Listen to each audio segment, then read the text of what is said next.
Crossover. Oh, killer crossover. Just crossover. It just crossed him over nastily. Another victim to the crossovers. Cross him up and sit him down.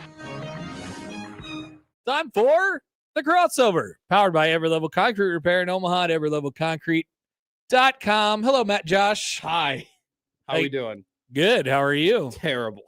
What's up? It's been a terrible day. I saw you limping here like an old granny. It's a terrible day. It's been awful. Before we get into, did you say what you saw in the hallway? I told Happer. I haven't told the listeners. Okay, I think they deserve to know what they're walking into by tuning into this crossover. So I was strolling, as I sometimes do during the break, usually to try to keep myself awake if I feel tired or whatever. And I see Josh, and right behind Josh in the hallway is one Matt McMaster, 24 years young. The most able-bodied person, probably, you would have thought, on the studio. You would think. And on paper. On paper.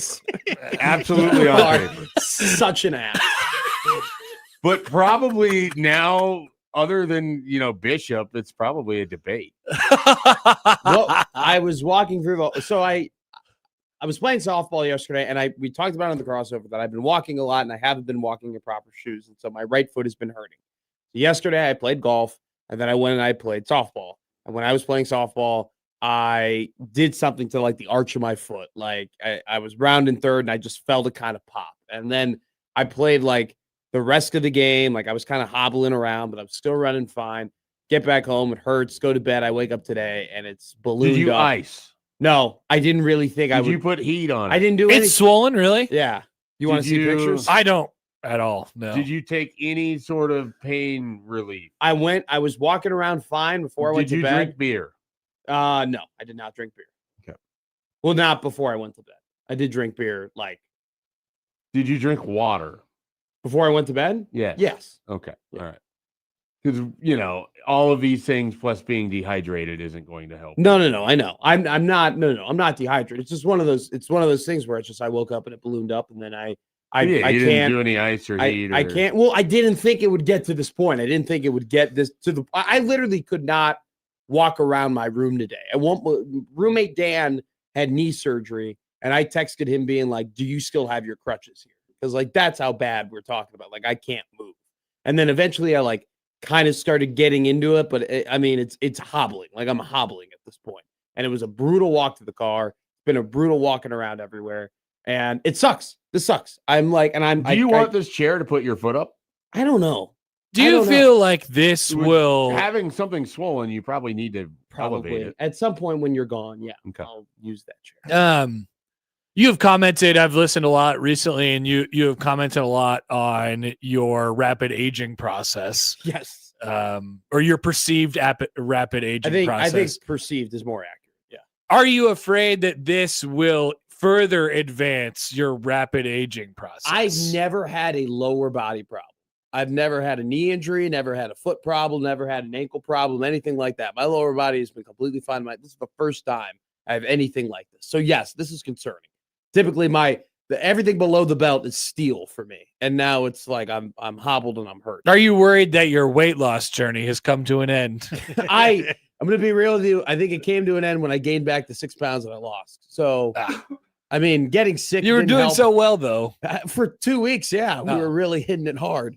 Is that how long it was? Yeah, it was about 2 to 3 weeks. Felt longer. Yeah. It did. Well, for those of us not involved in the journey, it seemed much longer. I talked about it a ton. I'm insufferable when it comes to that stuff. That's maybe true. No, not maybe. I am. All I do is talk about how much I'm working out and how healthy I'm eating. And then I'm like, this sucks. This is boring. I miss my chips and my soda. Facts, dude. And my Italian food. God.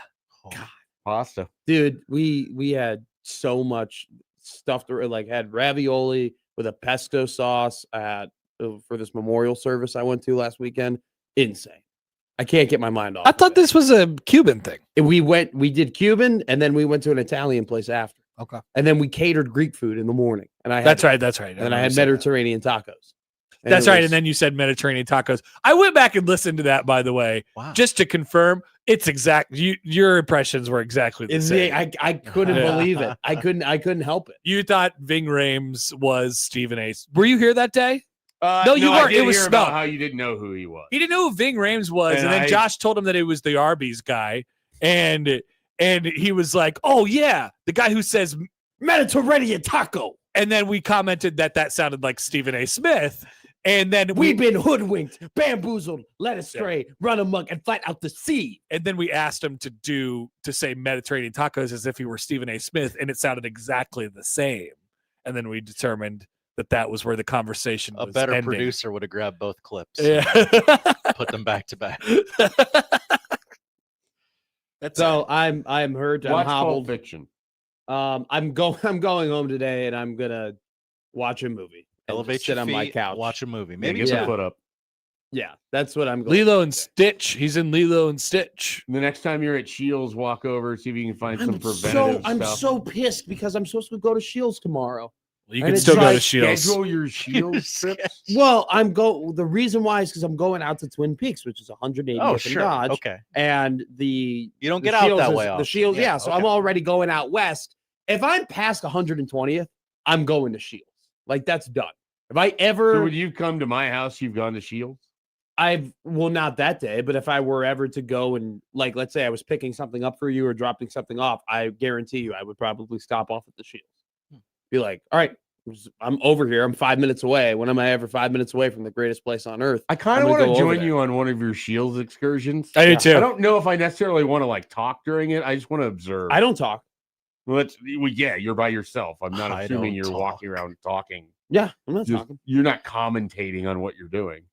I Matt is about to go down this. I do like 2 laps around the. You don't talk to bottom. anybody in the store? My guy Kiefer, who works upstairs. Yeah, he's like the gun Definitely guy, talks. right? He's the golf guy. The golf guy. He's the golf guy. So I talked to Keith, and then Chief that's Keef. yeah, that's all. But I talked to nobody else. I just say hi to my boy. So this is in danger because of your injury. If I can't walk, how can I walk around Shields? If I can get crutches, would you crutch around Shields? Absolutely. But the problem is that it'd be hard to balance because I like to pick a lot of things up at Shields. Is it about the I'll shields look or into is it see- about the walking? It's about the Shields because I walk all the time. You everywhere. could walk anywhere. I Yeah. think I might This have is- some access to crutches I can bring tomorrow for the show.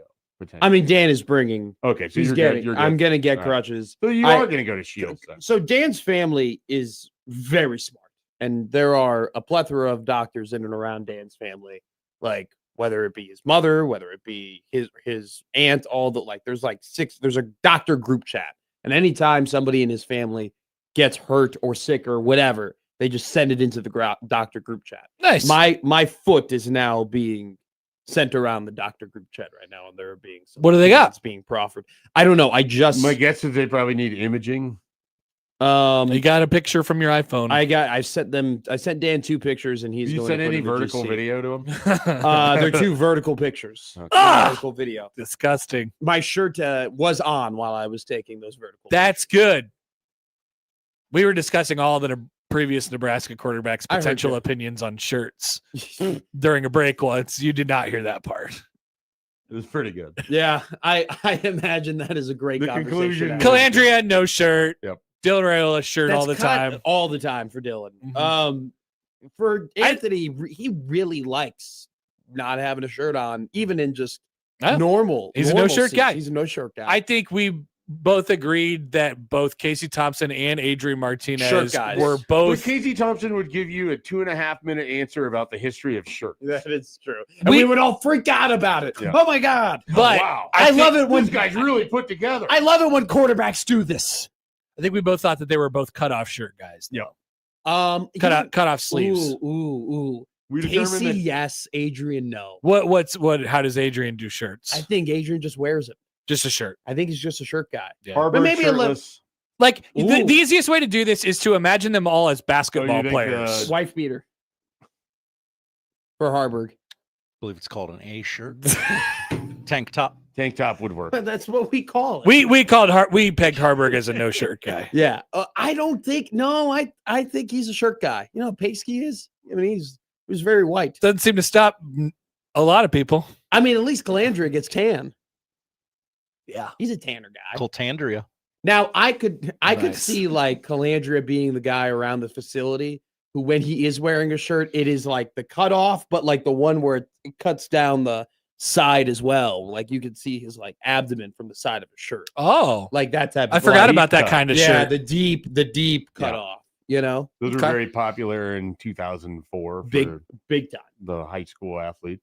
Big time. Like everybody on the football team, like they would be walking around. There are definitely different kinds of cutoffs, you know. Without a doubt. Like I said, I think the easiest way to do this is just imagine all of them as basketball players and what would they wear underneath their jersey, you Ooh. know? I imagine Casey would have been like a double, like a full undershirt, like a full like compression shirt, but not full sleeves, and just the shoulder sleeves. Kind of like, you know what I'm talking Now, about? either that or complete cutoff sleeves, but I agree with you on the tight undershirt. Tight undershirt Yeah. for Casey. Very tight compression shirt. My brain has gone to there's like an Oklahoma, I think it was Oklahoma State basketball player, like around 2008 to 2010 range. Hit a bunch of threes. He always had like a really loose shirt on underneath his jersey. Oh, yeah. And it was such a bad look. Yeah. And I remember disliking both the amount of threes that he was making against Nebraska and the shirt. It was a different time. His name was Keith something. I know this person exists. I can look this Oklahoma up. State was cooking there. I wore They had a pretty good basketball. I wore the program. same hockey shirt for a whole season. Just Bet that thing smelled. well, you wash it, you know. Bet it still smells. what No, it what was kind terrible. of sleeves did it have? It was a regular sleeve shirt. It was just a green Notre Dame college prep shirt. It was the we would have themes, and it was like a Star Wars themed Notre Dame college prep shirt. It was like our nice. Heaton Page. Heaton Page. What a name. That guy sounds like he sucks. By the way, I just got a text. Did Colandrea turn the Nebraska shirt that he ordered on accident into a cutoff? Oh, probably if it's too small. Remember you that know? story? He ordered a Nebraska shirt on accident. He tried to order just a blank shirt and he got a Nebraska shirt and then he went to Nebraska. The way that you say that, I know you're not. He really ordered a shirt. I mean, he didn't wear a shirt. Are you questioning like how bad they are at ordering things, or are you just? Well, I'm just saying- surprised that he ordered a shirt at all, given his non-shirt wearing habits. That is a great question.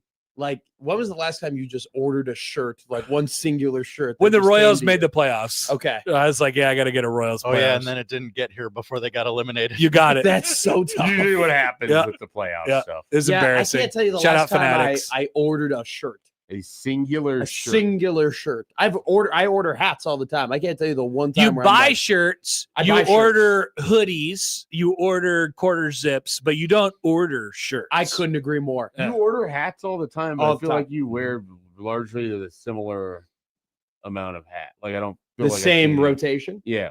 I have Like bust out an exotic hat for me tomorrow. okay. Go deep into the hat collection. Okay, totally fine. I feel have- like I've seen you wear this. You wear your Bears hat a lot. I have 34 hats. Okay. I probably wear, to your point, 12 of them. Okay. Because there are just some where it's like they're not like they're fitted, or My ratio is they're, even like smaller than that. ugly, or it's like Yeah, Happer wears that hat a lot. I wear like 3, and I have And he multiple complains- dozens. He's turned into someone who doesn't want to wear hats, but Yeah. still ends up wearing it. yeah, because He says it compresses his head. yeah, it There- makes me have a I headache. will say that there are multiple hats though that I used to regularly wear, and then people got really, really mad when I would wear teams that weren't Chicago teams, and they would get very pissed off. and Ignore those they- guys. Like I used to wear the Detroit Tigers hat. I used to wear the Yankees hat. I used to wear the Oakland A's hat. I used to wear the Those guys are Eagles hat. haters. Don't let They'd them be hate. like, "How can you be a Bears fan and wear?" And I'm like, "It's just a hat. Calm down."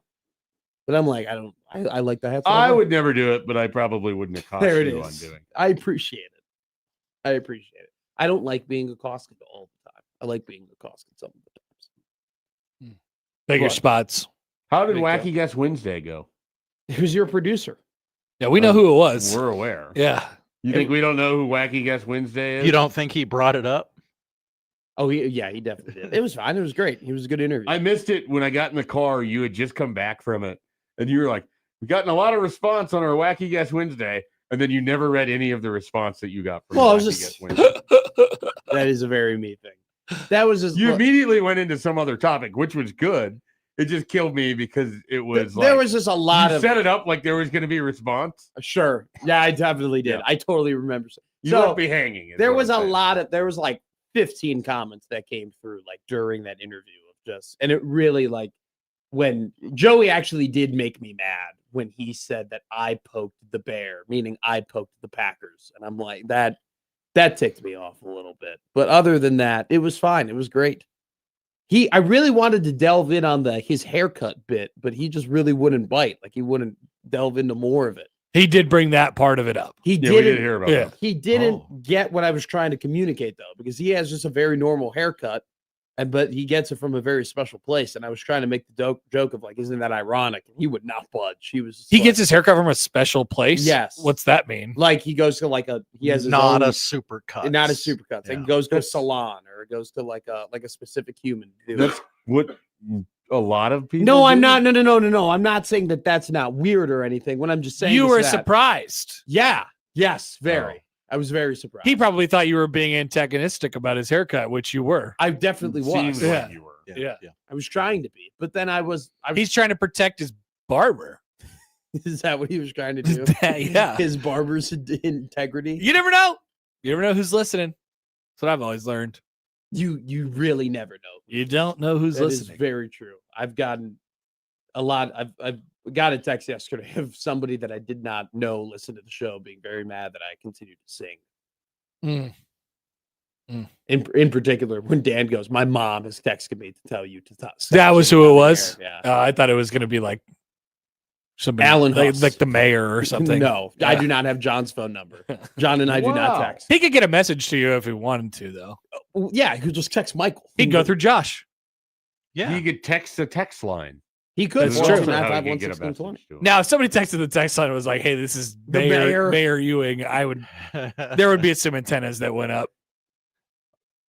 What would you I do? really in want to that see if we can situation? somehow Yeah. get the mayor to text in and see if Happer can figure out if it's the mayor or not. I would be able to tell if it was the I mayor. really want to have. I have How a- would you be able to I tell? have a mayor dar.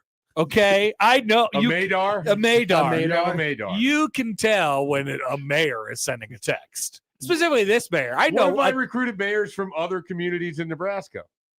I don't know much about Oh. other communities in Nebraska. You know what? We should play this game. Text from a mayor or not, or something. So come up with a better It's- name for it, and we'll have. This won't survive beyond No, no. 5 minutes. But I can't. I But know what you I'm mean. not going to play into the bit. I can tell- Pulled out of the bit. I pulled out of the. I bit. can tell on the text line what the previous text from these people would be, and I Who would know they've never texted before. the mayor has never texted before, so it's easy. You could whittle down your results to just the people who have never texted before. Sure. But I've then you al- have to determine if that number and the correspondence seems mayorly. One of my That's right. goals in radio That's that the bit. I've always wanted to have on a notable guest and not talk about what that guest is notable about, but do it on a regular basis. That's what I do with Sipple. What I do was you going to say that was me attempting to do that for every appearance I was ever on. Yeah. like? This is Mike Shaver. He covers recruiting. He's going to talk about everything else. He's going to talk about the Vikings. Like there was at one point where you would come on the morning show and we would just talk about the NFC North over like for 10 minutes. And it was great. It was phenomenal. But I just want to like regularly get on like every single week. Like, oh my God, this person is like semi-famous. And a lot of people know who this person Yeah, is. we always Talk wanted- about none of the things. We that always they wanted to do that want to too. hear. We wanted to bring on like a random person to grunt the slate with us, Yeah, that'd be great. like a mildly famous person. Yeah. Like Just- Miles Teller. It never really worked out, No. but it was an idea that was. See a lot of explanation What on are the you front laughing end. What was so I'm just funny? imagining the idea of like you get a congressional candidate to come on, and like part of their pitch is they're like, they're just like you. They're grunting the The slate. slate. Panthers Bears week 1 at noon. Ugh. Yeah, we were going to bring that up. See how you felt about it. I don't care. I don't. Two I- former division winners. Can I tell you right now? I don't care. I couldn't care less two about the quarterbacks schedule. in a similar place in their career? I don't Nope, care. bounce the take off of him. Remember the take? One of those teams is going to be mid, and we don't know which. I Is think that the take? Yeah. It was you said one team has a better chance to repeat as Oh, yeah, division the- champion. The Panthers clearly have. Well, the they're better in a chance. better. Yeah, they're in a better. Yeah. They're in a easier division to win. Go I wouldn't fight Panthers. that. I asked this to Joey. I wonder if you agree on this. Has everybody in the NFC North just penciled themselves in to win the wild I heard card you say that on because the, nobody thinks they're going to win the division? That's what you transitioned to. Yeah. It was from I think it was that. Maybe this is different.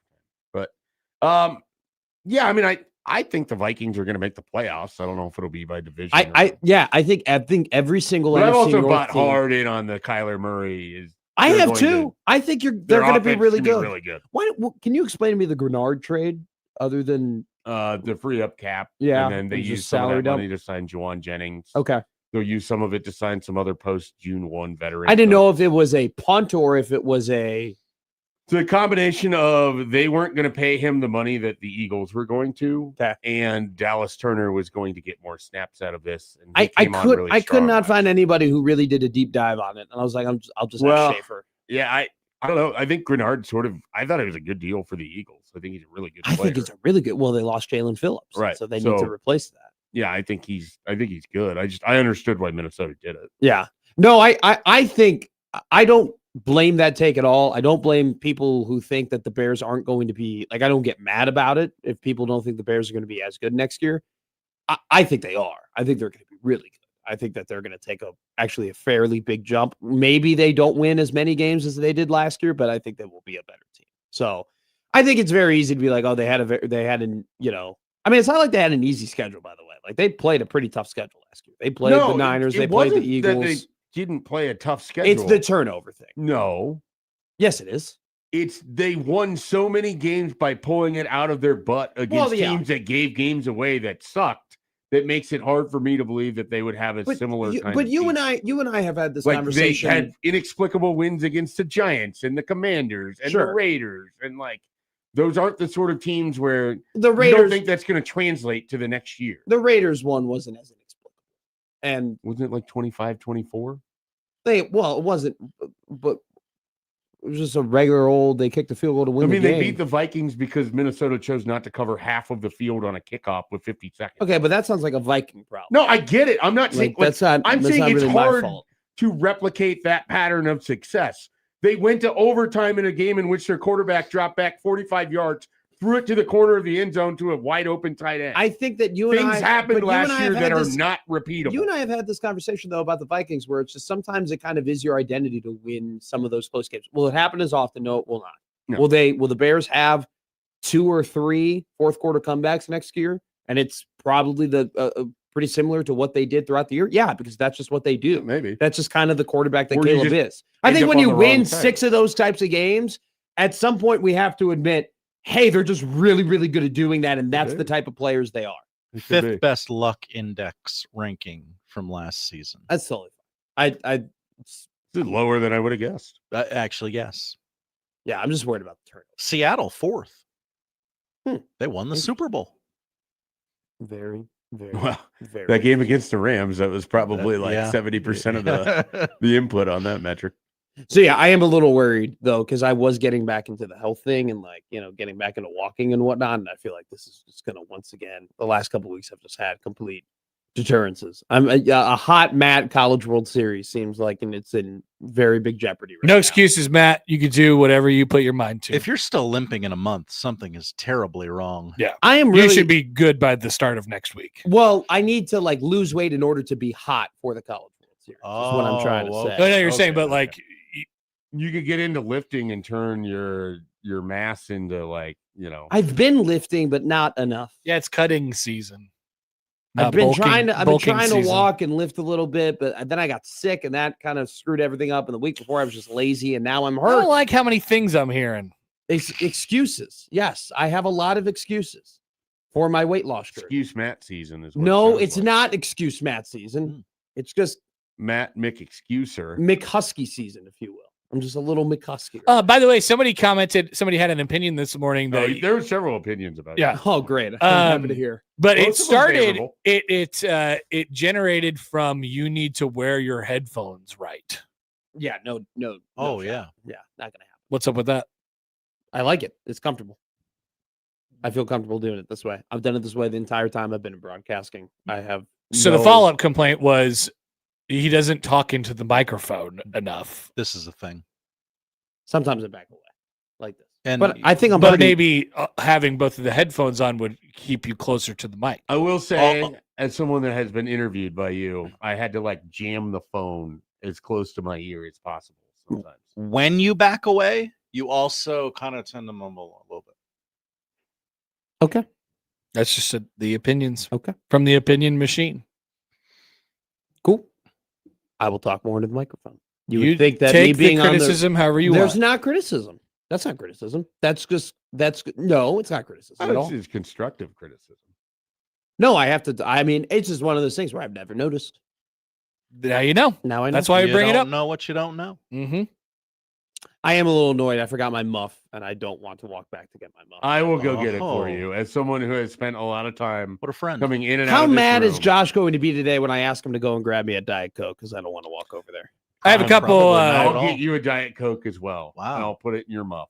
I have a couple of comments. Yeah. Here's Sam. He says, "This isn't criticism. I actually find it endearing. I would love a forensic audit of McMaster's spending decisions," which that would be really funny. I'm gonna be real with you. If we did it, it'd be bad, dude. It would be bad. Like, There's an ad in there for Rocket Mortgage or Rocket Money, yeah. Money, dude, like it would be really bad if we did a breakdown of how I spend my money. It would be a lot of food, and people would be like, "Wow, Matt wasn't kidding about Do you shucks." do a lot of delivery? No, Well, see, you'd save money on that then. but I just love. But then I go. That's all right. That's all there is to spend money on. Just food. Yeah, There's worse things to spend Yeah. money on. I've been spending money on. I've taken the bank account took a little bit of a hit because I went in my process where I do this thing every 4 years. I buy a bunch of shoes.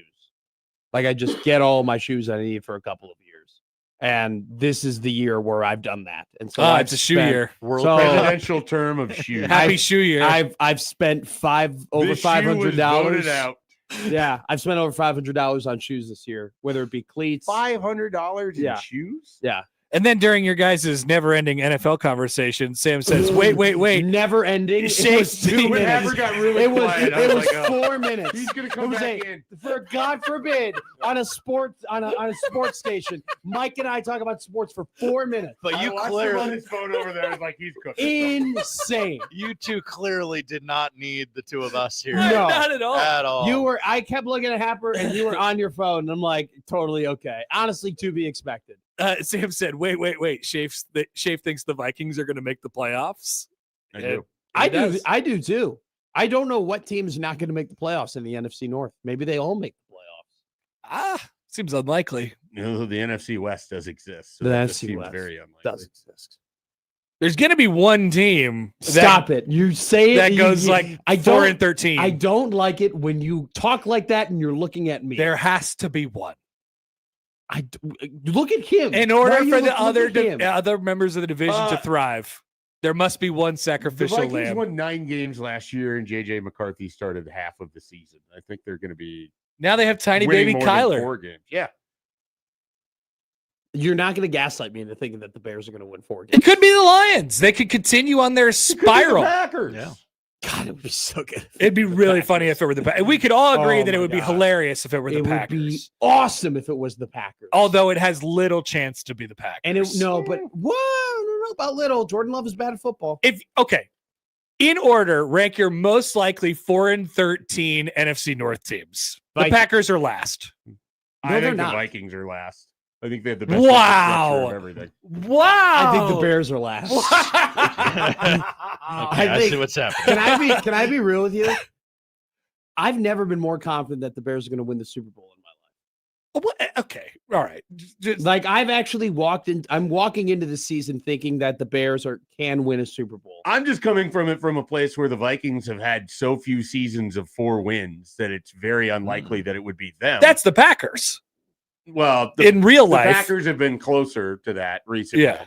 This is the first time since 2019, or honestly, this is the first time since 2010 that if the Bears did not win the Super Bowl, I would be disappointed. Okay. All right. You're in a different planet. There would be like no sort of silver lining. Like if in the past, like if they were to make the playoffs or win a playoff game, I'd be totally fine. This is the first time since the Urlacher Cutler year that I would be like, nope. If they didn't win the Super Bowl, I'd be kind of mad about it. Well, should be a fun fall. And fall is doing a lot. You in laugh. that word. You laugh. Laugh it up. No. Laugh it up. Laugh it up. You can go ahead and sell me that the Bears aren't going to suck. That's fine. I'll be willing to listen to you. You just told me you'd be mad if the Bears didn't win the Super Bowl. Yes. That's different. That's different. Very different. Yeah. I would be mad. I love this team. I love this team. We man. can tell. I love this team. I'm fully in on this team. I'm fully in on this roster. We got to figure out left tackle. Other than that, I've never walked into a year where I'm only concerned about one thing, and that's one position, and that's it. I'm good everywhere else. I'm good at quarterback. I'm good at running back. I'm good at O-line. I'm good at wideout. I'm great in the secondary. I love the Devin Bush signing. Is the pass rush not going to be great? Yeah, but the pass rush wasn't great last year, and we still almost made it to the NFC Championship game. We got to get the left tackle situation figured out. And then I mean, come on. They're the second most likely 4-13 team in the division. That is crazy. That's the crossover. Powered by Everlevel Concrete Repair in Omaha at everlevelconcrete.com. Middays Mac coming up next.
I need your help.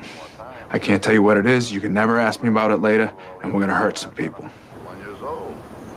Whose car are we gonna take? I have a lot of things I want to get off my chest.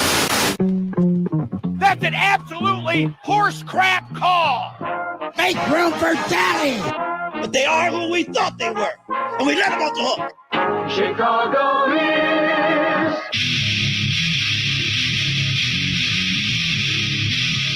This is Middays with Matt on 1620 The Zone. It is Matt live and rolling here on the 1620 Zone Radio Network. Matt McMaster is always joined by Josh Odson here on a nice day in the Omaha metropolitan area. 1620 AM here in Omaha, 97.7 Zone in central Nebraska. Josh, how are you? I'm doing great. How are you, Matt? I'm okay. Besides the hobble. Yeah, it just sucks. It just like, hurt. I've said to myself, like, if I get hurt at softball, that might be it. I've since lied. I'm going to be fine. I'm going to end up playing softball. It just sucks when you wake up in the morning and you can't walk. I could not. For someone walk. your age, that has to be a real eye opener. Getting ready in the morning was probably the most difficult time I've had ever doing that. So that was pretty bad. And then it's just been embarrassing all day, just trying to walk around. I will say, I was thinking of what if I parked in the handicap spot for a singular day, just so I could be closer to the door so I could walk. I did not. Okay. I did not park in one of our handicap spots, even though that a couple of them are not used regularly. I did not do that. I parked in a normal spot. Okay. Hobbled my way in here. And then when I walked through the door, I found an umbrella. I noticed that was conveniently left out of Schaefer's story. I don't know if it was to protect you or I don't what, care. But I walked into the door and there were two umbrellas by the door. Uh-huh. I grabbed one of the umbrellas. Nobody needs those today. No, I mean, it's not raining out, at least for right now. And I used it as a cane. And can I tell you right now, for all you elderly people out there who might be listening who use canes, I get it now. I totally understand it. I totally understand it. All right. Not to say that I thought canes were a bit. I'm not saying that I thought that. Okay. But now, I mean, the effectiveness of it was absolutely incredible. However, I did not want to walk into the studio with Connor Happer looking at me today, walking with an umbrella as a cane. Okay. I already put myself up for the opening there to take some shots here and there, and it's totally great. I did not want to give him that amount of ammo. So anyway, though, doing fine, doing okay. That's the last we'll talk about my foot. It's not about my foot. It's about football. And other sports too. The NHL is going on. The NBA is going on. Colorado, by the way, congratulations to the Avalanche. Closing out the series yesterday, the Minnesota Wild. Minnesota, I actually do feel bad for Minnesota fans. It's tough. It's tough out there. You and I are going to talk about some of the worst sports cities in the country later today. We'll have that discussion. We'll go ahead at some point. We're going to have to find the broadcast for the PGA Championship, the dormant PGA Championship that nobody really cares about. Josh Odson, I have created the new fourth major. Okay. I have created and formatted what the fourth major should be in golf that were to replace the PGA Championship. It'll be a very quick segment. It'll either be something that everybody vehemently disagrees with, or I might be a genius and I might have solved golf. Okay. Golf One or the other. could use a fixin'. Golf could use some new eyes. Okay. We really could. We could use some new. Now they had that. If I'm being real, Josh, golf could use less YouTubers. That would be great. Interesting take. And I like Bob does sports. Awesome. Incredible. Bob can stay. Fat Perez can stay. Joey Cold Cuts can stay. Brett can, all those boys can stay. Everybody else can get the hell out. I'm sick and tired of these golf YouTubers. Also, too, real quick, I have to complain about something near and dear to my heart. I play at the Tiburon Golf Course every single Wednesday. All right. I play in a league that is occupied by mostly people who work at the Mutual of Omaha. Okay. Great people, great league. Very happy to be in it. Shout out Tiburon Terry for inviting me onto his team. Cool building. Okay. Yeah. They're actually telling me about the building and, how many, all the stories and who's going to occupy it and everything like that. It's going to be pretty neat. I walk by that building all the time. It's a beautiful, beautiful building. I digress, though. I play with those boys great time on Wednesdays at Tiburon. And I teed up at 4:54 yesterday, hoping 4:54. 4:54 p.m. Okay. Hoping that I could get off the course, drive the 20 minutes to Kelly Field, and make my 7:30 game. Okay, 9 holes at Tiburon. If we're all playing ready golf, should take about 2 hours, maybe a little bit over 2 hours and 5 minutes. It took me 2 hours and 32 minutes to play 9 holes yesterday in our Tiburon Golf League. And I don't care if he's listening. And I don't, because we have a guy named Joe in the Tiburon Golf League who takes forever to play. Okay. And we don't control who goes out first, who goes out second. We put out Joe. Joe went out. The slowest golfer I've ever seen went out first yesterday. Okay. When I tell you that at one point we had 6 foursomes occupying 2 holes. Okay. That's how we got back. We got the most backed up I've seen a golf course in quite some time.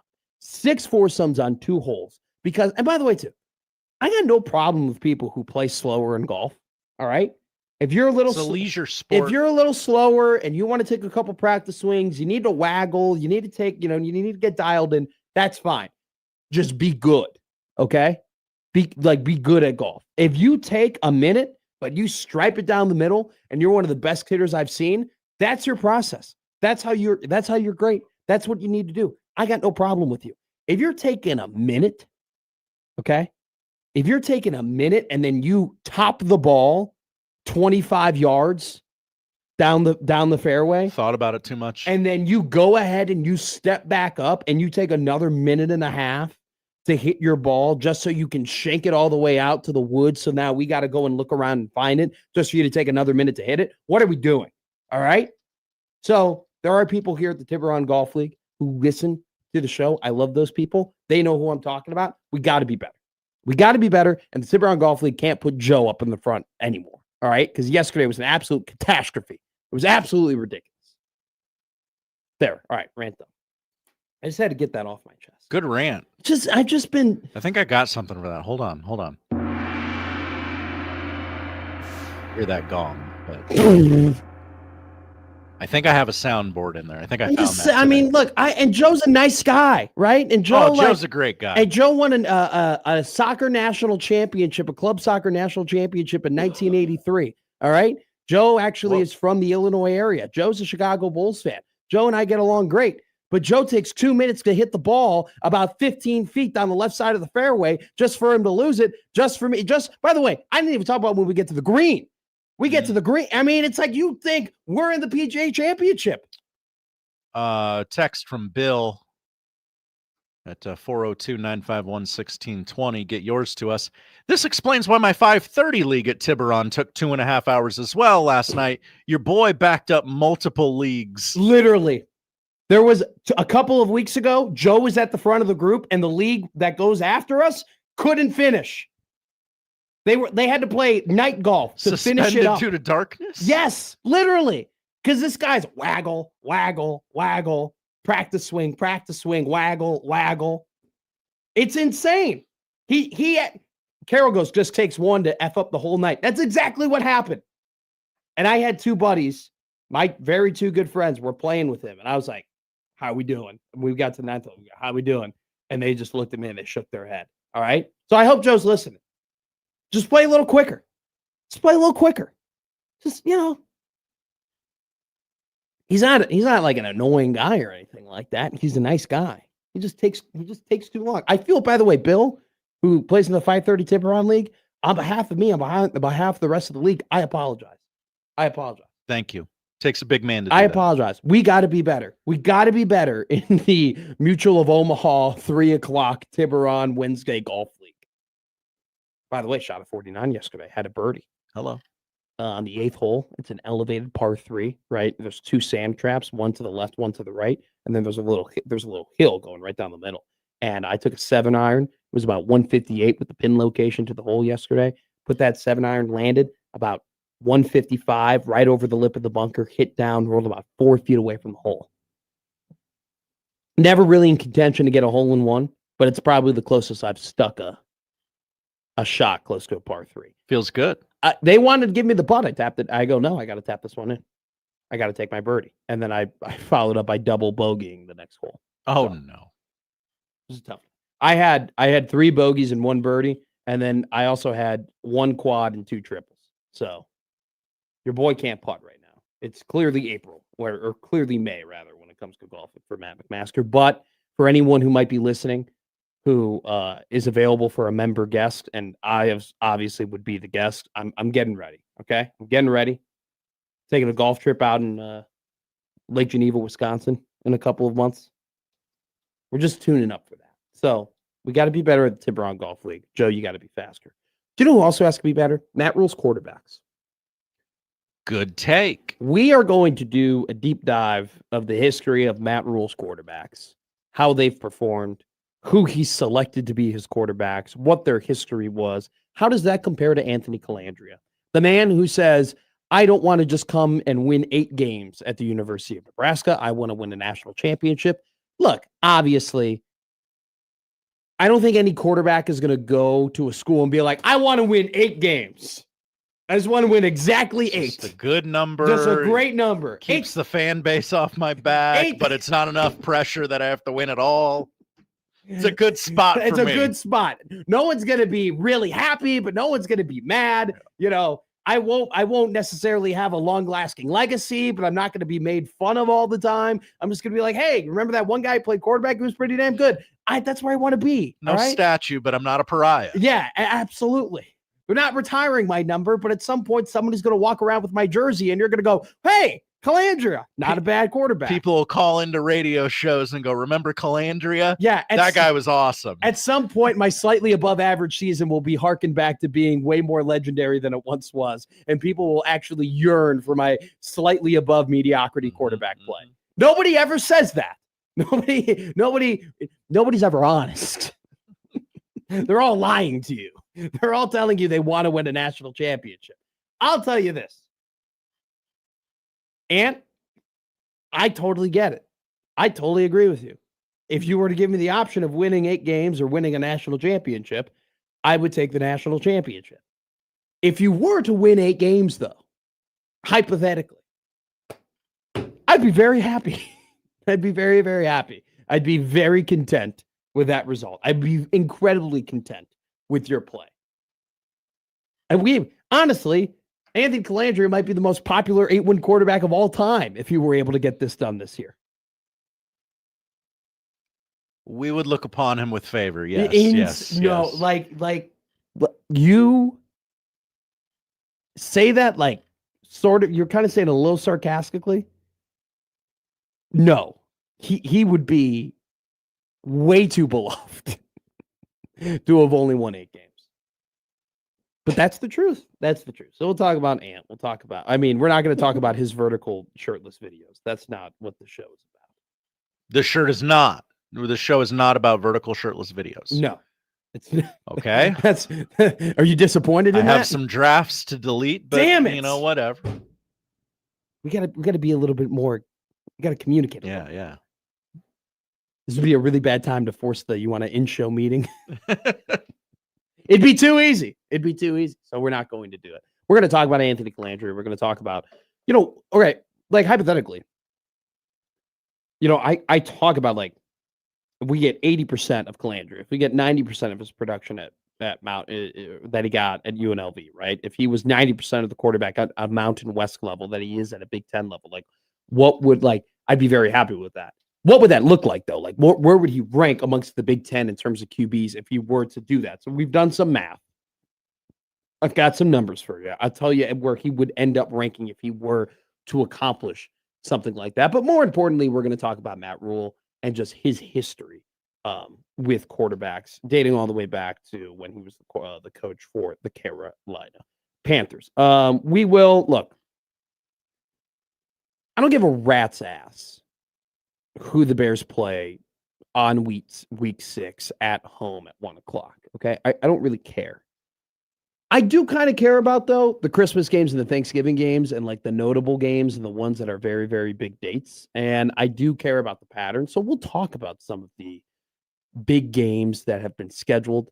At some point, if Joey Colbert is listening, if Joey wants to call in at any point just to give us a very big leak that he just needs to get out there, he has full go to do that. So if something really big hits Joey's desk and he needs to call in and just get it off his chest, he is totally allowed. If you're listening, Joey, 402-951-1620 is the number to do that. That's the Prairie Flower Casino Zone hotline. Don't forget to email us at the Equitable Bank Zone inbox. Equitable Bank, they take banking personally, and we will be looking at Twitter all day today. And we want to remind you that the Zone Twitter feed is powered by Liquid Trucking, at Matt McMedia, at producer Josh. Have a fun show for you today. We'll talk about Matt Rule. We'll talk about the quarterbacks. Troy Dannen had his monthly interview with the Husker Radio Network yesterday, talking all things NIL, talking all things money, talking about the CSC, kind of making his stance a little bit more clear in terms of where Nebraska sits when it comes to the College Sport Commission. We'll also talk about some other just quick little footnotes when it comes to the litigation of the CSC. All this might end up rendering useless, and it may not even have to take the Attorney General for all of that to happen. I'll reveal what I mean by that throughout the show. We're also going to talk about a man, who released a very interesting article a couple of days ago. We have not talked about Steve Sipple's article, which was titled "Adding Some Fairness into the Matt Rule Off-Season Discussion." The reason why we have not talked about it is because we've been saving it for when Sipple comes on the show. He will come on the show at 11 o'clock today. We will talk about that, Matt Rule, and all things in between with him. Andy Kendi is set to join the show at 1:20 today, so we'll talk to AK of KETV. Some skate soccer is going on through the Metro, so we'll talk about that with Andy Kendi as well. The white whale Noah Sacco still not available to get on the show. We will get him eventually. One day. We will get the new guy from KETV on this godforsaken show. The stars will align. I always thought growing up that my white whale would be, Michael Jordan. Chris Berman. Yeah. Somebody who's in the Hall of Fame. By the way, do you know Bill Lambier isn't in the Hall of Fame? I was watching the Bad Boy Piskins 30 for 30 documentary yesterday.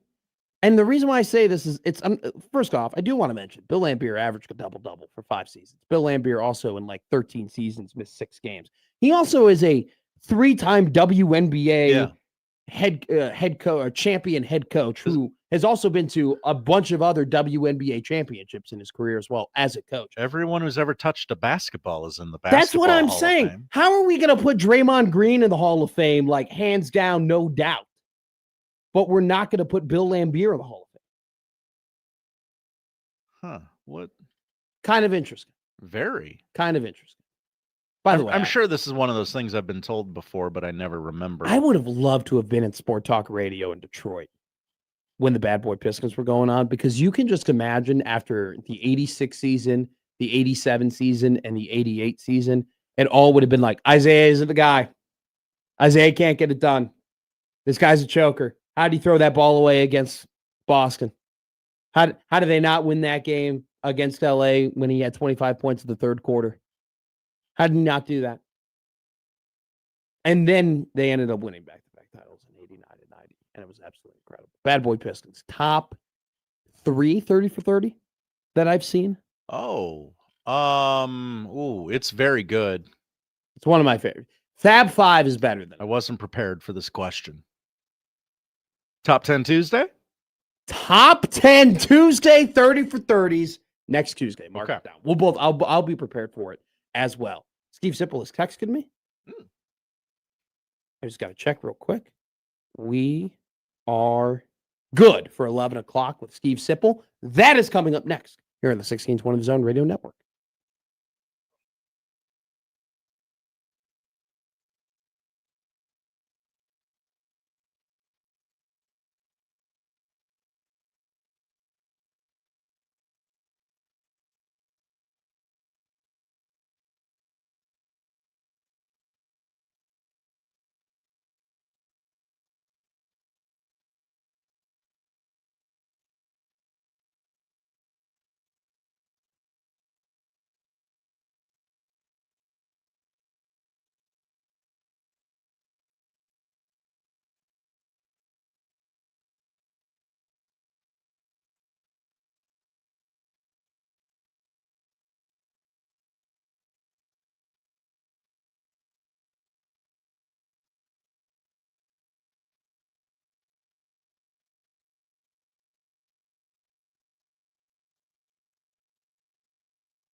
Now, back to Middays with Matt on 1620 The Zone. It's a Thursday at 11 o'clock, which means, as always, we bring in one of our favorite guests of the week. You know him. You love him. We all love him. It's Stephen M. Sipple from Husker Online and On 3. Steve, how are you? I'm doing fine. How are you guys? I'm doing great. You know what? I lied to you. I'm not doing great right now. I'm not. I've actually suffered my first high school sport related injury in my life, and I might require to go and get an X-ray on my foot, Steve. I feel like this is a big moment for me. What do you do? You know what? I've been doing a lot of walking, and I haven't been wearing proper foot attire while I've been doing those walks, and so the arch beneath my right foot has been becoming sore. And then yesterday when I was playing softball, I was sprinting and I popped something in it, and I woke up this morning and it was swollen and it's hard to walk, and I got like a cane right now. Like it's bad. Mike Schaefer had to go and get me a drink at one point during a break because I couldn't walk to the lunch area and get it. Like a vodka drink? No, Diet Coke. He just got me a Diet Coke. I need my caffeine. I'm not drinking vodka on the air, Sip. Yeah, people do that. But I'm sorry about that. Thank you. Foot issues. Yeah, foot issues are.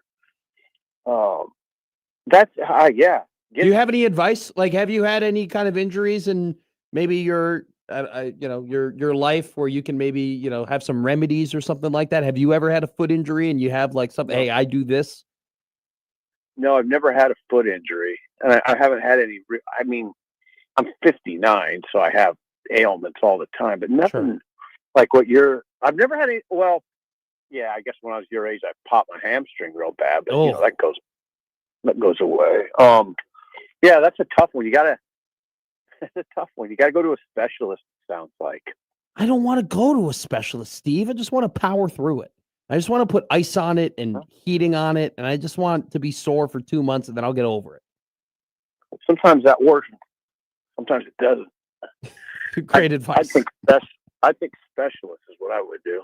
Okay. All right. I'll take that into consideration. I appreciate your wisdom and your knowledge. Let's talk about your wisdom and your knowledge when it comes to Nebraska football. We're going to do a topic later in the show, but I kind of like doing this where I bounce some things off of you before I, just fully like delve into it myself. But I was thinking, like, you look back at the history of Matt Rule and quarterback play, and you really just dive back into, Matt Rule before Temple and Baylor, or after Temple and Baylor, rather. It's been 7 years. It's been 7 seasons, Steve, since Matt Rule has had an objectively successful season. It's been since 2019 where you can sit back and you can say objectively, hey, Matt Rule and his team performed at or way above expectations, and this was a great year. You knowing the program like you do and you knowing Rule like you do, does that concern you at all? Like just kind of the logical argument of you go that amount of time with having objective, everybody kumbaya can look at you and say you're successful. Do you think that affects him or them at all? It's a little bit of a loaded question. Does it concern me? Good point. When they beat Boston College in the Pinstripe Bowl and finished 7-6, it wasn't kumbaya, but it wasn't. It's a good point. There's progress, right? In that moment, there was that wasn't a moment where everybody was saying, "Oh my God, this is a disaster." No, I thought the Pinstripe Bowl victory, there was a feeling of at least, okay, all right, this is acceptable. And then you always got to add to this discussion, and it's really built in that he's failing miserably when in fact, I know I've been critical of him, but I always feel, I don't know, in the last couple of weeks, I've felt a need to inject fairness into the discussion. Nebraska was in the 220, 221, 222. I think was 7-17 before he arrived. All right. So if I'm Rule, and he does this sometimes, I think he is somewhat flabbergasted by like questions like that. I think they were 7-17. Now I'm 19-19. I'm talking like Matt Rule now, but I'm 19-19, and I'm getting these questions like there's a miserable failure. When in fact, if you go by record, there's been progress. Well, I don't think my question alludes to this being a miserable failure. I don't think I'm alluding to that. But I think that in your article that you wrote, you can definitely say, and I agree with your first your first parts of your article. I couldn't agree more with. You sit back and you have to Which article we talked about? the one that you're kind of referring to right now, that injecting fairness into the Matt Rule discussion. You said, and let me get the quote here, because this is something that you wrote that I couldn't agree more. A lot of reasonable folks see progress in the program under Rule, just not enough of it. I don't think when I ask you, is there a potential of the fact that they haven't been overly successful over the last 7 years, including his time at Carolina and Nebraska, I don't think that's alluding to it being a massive failure, because I totally agree with you. There has been progress in this program, but there hasn't been progress to the point where you're like, everybody is looking around saying, oh, holy crap, like, look at what they've done. So is there concern? I don't know. I don't know. I want to see what the season looks like. I mean, that's the. I mean, I think this is a critical season. I couldn't agree more. I think it's the most critical season he's had. I mean, I don't want to act like I'm a Matt Rule expert dating back to Temple and Baylor, but like, this is, I mean, for sure the most critical season he's had at Nebraska. And I can say that probably it's the most critical season he's had since the year he ended up getting fired from Carolina. Yeah, I think we all know that year four, you hope it's better than year three, and I think there's a lot of skepticism. I get it, but as I've said on your show and other shows, I'm not going to condemn Matt Rule for something that hasn't happened yet. It's only fair to see how this season plays out and kind of go from there. I'll feel silly, and I've caught myself in this. I'll feel silly if they beat Indiana, get to 6-0, and now you're talking, okay, let's see where this goes. Sure. So I don't want to get caught in that, and I don't want to. I always try to be fair, and I want to be fair to him. And I think it is only fair to, not. I mean, I thought you framed up the question like it's just he hasn't had a good season since the end of Baylor. Would you consider okay? And I'm not arguing here. I'm just asking questions. I don't think any of the 3 seasons he had at Carolina you could say were objectively good. The 5-7 season in 2023, would we call that a good season? Well, no. I mean, okay. I don't look at it that. I mean, what was he walking into? I don't. That's fine. That's totally fine. I can play ball with that. And then the 7-6 season, like I guess I can vibe with the fact that it's they went to a bowl game and that is good. And when they won that bowl game, and I remember it too, I was here too. Like we were all very happy about it. And there was a lot of momentum heading into year 3. Yeah. So yeah, I think we could say that was maybe not. I think it was relatively successful. Is the best way of describing it. I would not call last year relatively successful in any sort of way, shape, or form. Nor would I. The bottom fell out, and frankly, that's why we have these discussions, because those last 3 games. I mean, it kind of comes down to that. I think he probably understands that to a large degree, but that's what it is. I mean, the bottom fell out, and I mean, he would probably not agree that the bottom fell out, but I mean, they got whipped 3 straight games. He thought going into Penn State, they'd have a chance to win that game. Or, Penn State was sort of, I mean, I don't know, they were reeling, but they weren't in a good place.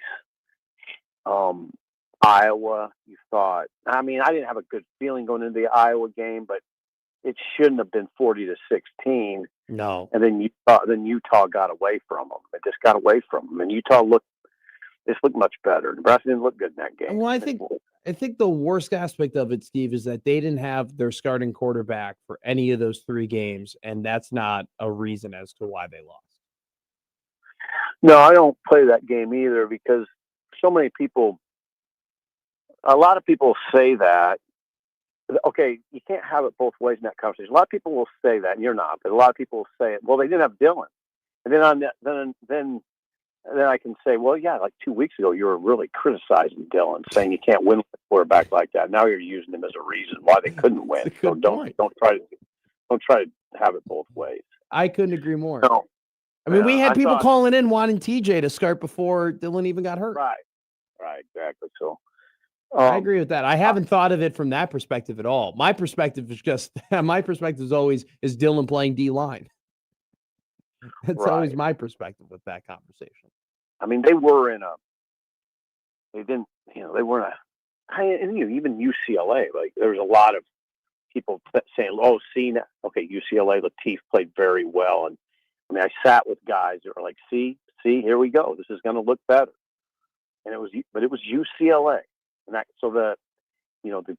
then the tide in that conversation turned very quickly when he went to a much tougher atmosphere, tougher situation. When you go to Happy Valley, it's way different than going to Southern California. Yeah. I mean, you go there late in the year, it gets real.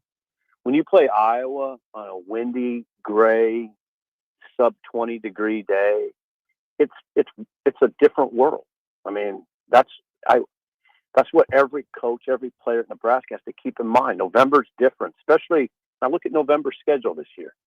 That I say it every year, but it's worth mentioning again. I would think you train with November in mind. I mean, it's going to be a really rough. Without a doubt. Yeah. If I were a player, I'd be thinking of November all the time. But how do I get my body right to get to November? How do I get my mind right? Because it's hard. You heard Williams Winery stand at a podium and say, like our performance. It was. I think it was after the Iowa game where he said, "I think our performance was unacceptable." But in November, it's hard because you don't really feel like playing. You're worn. It's like, yeah, exactly. Yeah. But the very best teams know how to not only just survive November but thrive in it, and that's what I'd like to see from Nebraska. But November's just been a bear around here for a long time. So 2-10 under Matt Rule in the month of November, I believe, is the official record. That's it. And That's right. and just to reference what you're referring to, Steve, at Illinois, Friday game, 7:00 in Champaign, at Rutgers versus Ohio State at Memorial Stadium, and then at Iowa for November. So you get Illinois, Rutgers, Ohio State, Iowa. Oh, because all that's physical. Yeah. And then there's the road element. Illinois is not great. I don't know. I think people are right. Illinois has lost a lot, but I do think that Illinois, what they have going for them is structure, belief, and culture. And I just don't doubt that. Like, I don't buy in the Caden Hauser talk either when it comes to him being the next quarterback in Illinois. But I think they just have such a good core and foundation with what Bielema has got going over there that I'm not going to chalk it up to I'm not going to say that could be a easy game or any sort of thing like that when it comes to that. Well, the other part of that is that they might not be great, but they'll be physical. Yeah. And Rutgers might not be great, but they'll be physical. Iowa might not be great, but they'll be physical. Ohio State will be great and physical. Like the road going to East Piscataway is not easy. It's not an easy trip. Those are factors. I used to sort of be dismissive of that conversation, but sitting by Bill Bush every day, those trips are a factor. Yeah. That road element is rough, especially when you're going a long way. But yeah, so let's see what it looks like. Did you read the Anthony Colandrea article that was making the ways around from Pete Nakos of On3? Did you get around to reading that? Read it a couple of times, actually. Yeah. What is your takeaway from the Rule? Was just super clear that he needed a quarterback. Oh yeah, that did jump out at me. You're the first person to ask that. I mean, you can read. We do this. This is what we're kind of paid to do, is read into things. But Sure, might be reading into it. He did. I mean, again, I always try to put myself in the shoes of the principals in these discussions. And Rule, my guess is Rule would say, "Yeah, I did. I did need a quarterback. Lost our starter. I needed another guy." And we need, and it would be helpful in that situation to get a guy who started 31 games, which Colandrea has, instead of just turning it over to a younger guy and hoping he develops. How about we just go get a guy that's developed, and we can pay him, we can afford to pay him, and let's do it that way. So that's why I think Rule could say, well, why even ask that question? I needed a quarterback. Yeah. I that's why I asked you, because I thought the same. I went through the same thought process that you're kind of referring to, where I read that and go, whoa, where it's like, we're kind of just, all right, TJ isn't the guy, or TJ, isn't whatever. But at the same time, you're totally right. They lost Dylan. And even if TJ is or isn't the guy, you just need another guy that who could potentially be the guy to be in there. And I thought that was it was one of those things where I read it and then I had to take a step back and look at it. And I I was the same. The quote jumped at me, and then I was kind of like, maybe it shouldn't jump at me. Sure. Because I'm the one who's always saying, now, if I'm a coach, I'm going to get transfer quarterbacks. That's my quarterback. Doesn't have to be a freshman. It doesn't have to be. I don't want it to be a freshman. Yeah. I want a 22-year-old, a 23-year-old, a 24-year-old, and we can pay him. So that's what we're going to do. That would be my program. I would go get a guy pretty much. Yeah. You can't say every year. You can't throw blankets over that, because you might have a young guy that's ready to be a star, but that's hard to do in that league. You don't see it very often. So I can always be. If you can get a guy like Colandrea, you get him. I mean, the teams, if you ran a kind of number, if you ran the numbers, I would guarantee you the teams that are winning and being competitive, more of them are having transfer quarterbacks than they're actually having succession plans. The only team that I can really think of, Steve, that has the last couple of years that have had legitimate succession plans has been Oregon. That's the one team that I can think of where they had the system where, all right, it was Gabriel, then you had Moore under him. Moore came in. Moore was great. Now Moore's going to be another year. Now they got Dylan, or they got that other guy that they just signed, right? Like that's the only other team I can think of that has a one plan. other one. Ohio State used a freshman. There it is. He was really Julian saying, if you whip through you're right. You're right. If you whip through the playoffs, though, and the winner, the champion, went and got a guy from Cal. It was just a curiosity when they brought Mendoza in.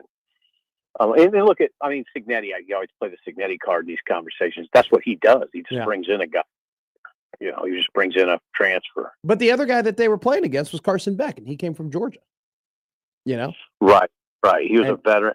I'm more just, if you got a veteran who works up your system like Dante Moore, that's good. He's proven and he can do it.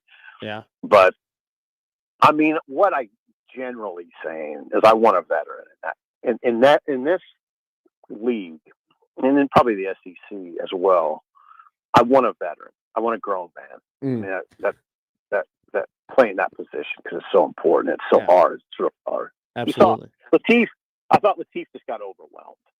Kind of got overwhelmed physically. And I think when you play UCLA on a beautiful day and you're playing a defense that's not very good, not very physical, you can make that work, but then the world changed quick. I don't really have a read on it. Go ahead, continue. I'm sorry. When you play Penn State and Iowa, the world changes really fast. I haven't really read into it, but do you think the backup quarterback battle is going to be a story? Oh, I don't know if it's a big story, but it's a battle. Okay. Maybe it's a story. It depends who you ask, but it's at the end of the day, it's a battle for number 2. But I think it's a battle. It's been characterized to me that way. It was characterized that way in the spring. It was characterized to me that way off the record. yeah, I do think Kalen Latif is a legitimate battle for number 2. I think it's a story just because Nebraska over this history I think Dylan a couple of years ago was like the first quarterback in a decade to be the only QB to start an entire season. I mean, it just doesn't. Yeah. Oh yeah, it doesn't happen all that often. No, I mean it's comforting. I think if you're a Nebraska fan to have those guys there. Yeah. But I don't know who it'll be. I mean, I don't know who will win. I can't say for sure who it'll be right now, number 2. But I mean, the fact that you have a 1, 2, and 3 that you feel pretty good about that would be a part of the roster that you would point to and say they're in good shape. Without a doubt. And that's kind of been, they had 2023 SIP and they go never again. They go never again. We're never going to have under 2,000 yards passing. We're never going to have a team that has 10 touchdowns, 16 interceptions, and a 52% completion percentage. They looked at 2023 and said, we're not doing that crap again. Hard to make that work.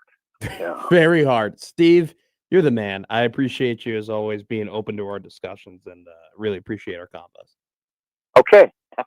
Get that foot ready to roll. I think I'm on the 10-day IL right now. Yeah, I just make sure. I mean, that's your foot. I mean, I heard a commercial yesterday where a guy was talking about how it like changed his disposition to have bad feet. He went from having a sunny personality to being dour. So you got to be careful. All right, I'll try and avoid depression by taking care of my feet. I very much appreciate that. All right. Thank you so much, Steve. There you go. Just giving you some life advice. Are you going to take it? You can say what you want. 99 right down the middle, right down the pipe. I mean, he's got it. He's never lost it. In his truck. Yeah, I mean, but like, that's lot of guys, standard. Yeah. Like that, but but he's not focused on you, the phone call, like at his desk, like, okay, no distractions. Matt's calling. I'm going to be on Matt's show. Like he's driving and giving you that 99. This is my thing. I've thought about this. We have very thoughtful, very technical. Like I don't interview Steve, okay? Which is why sometimes I interrupt him a little bit. I don't interview Steve. I'm talking to Steve. This is just Steve and I having a combo, and you just happen to hear it, okay? I can't believe we have those thoughtful, technical discussions while he is driving. Mm-hmm. Like how I could not do. I've tried doing the in-car interview before. It's terrible. It's awful. I don't enjoy it.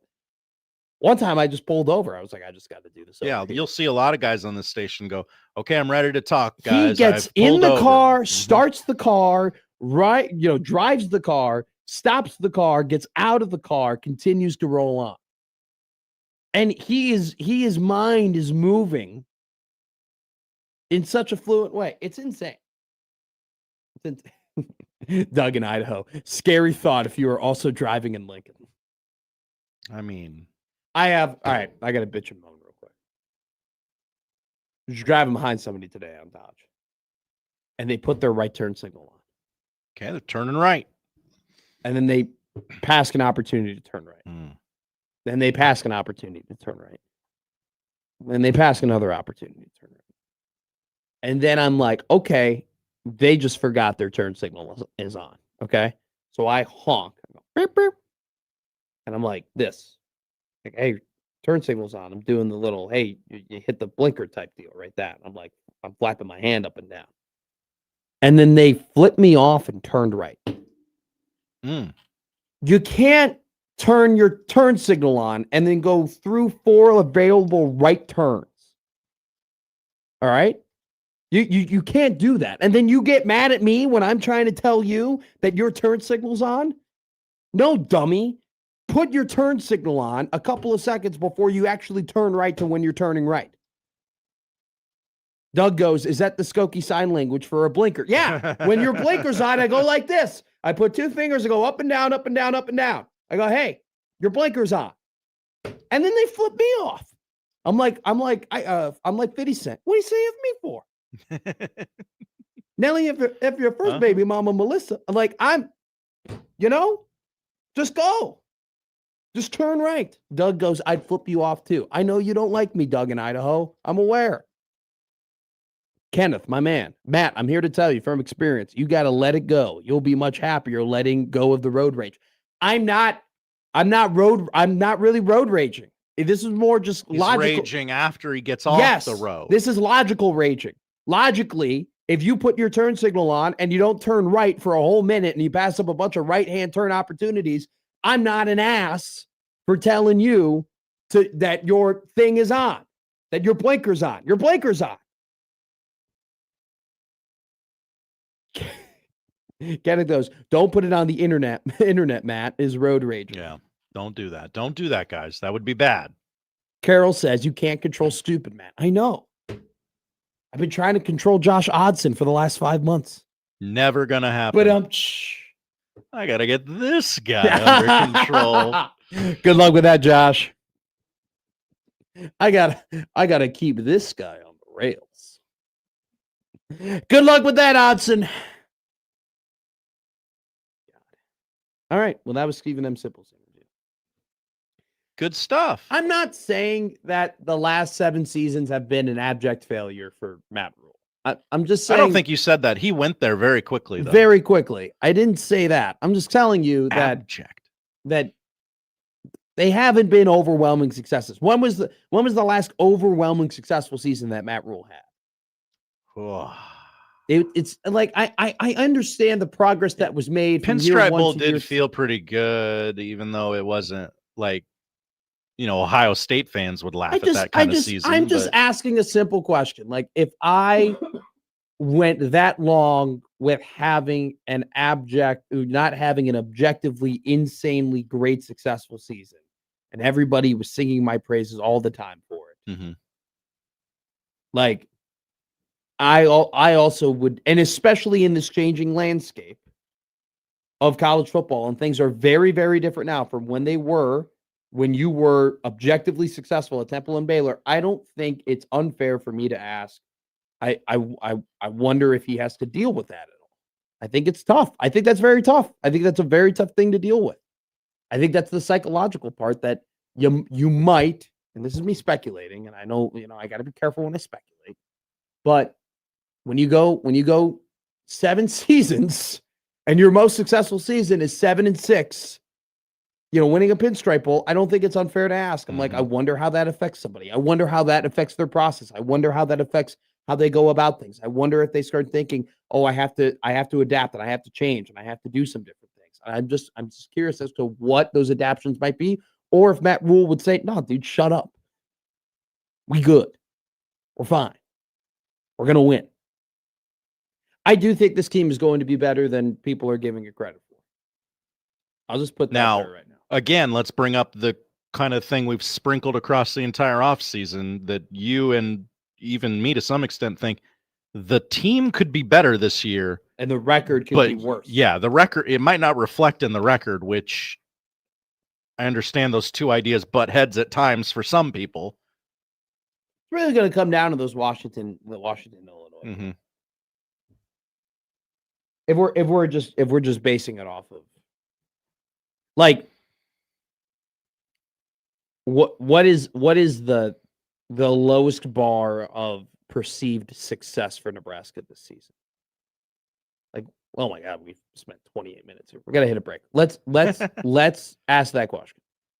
What is the lowest amount of wins that Nebraska can get with it being perceived as, hey, that this is successful? This was a successful year. This is a legitimately curious question.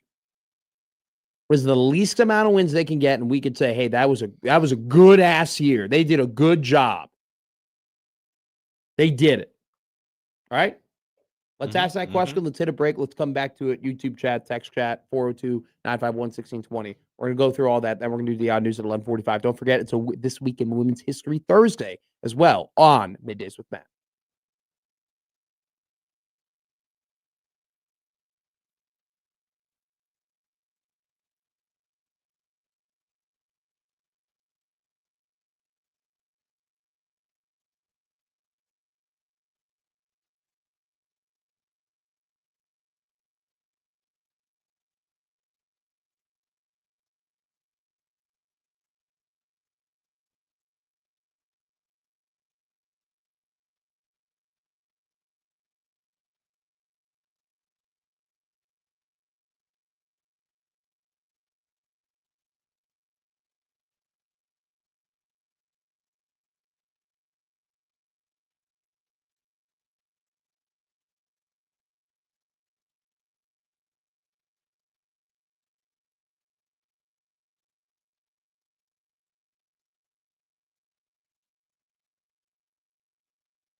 All righty.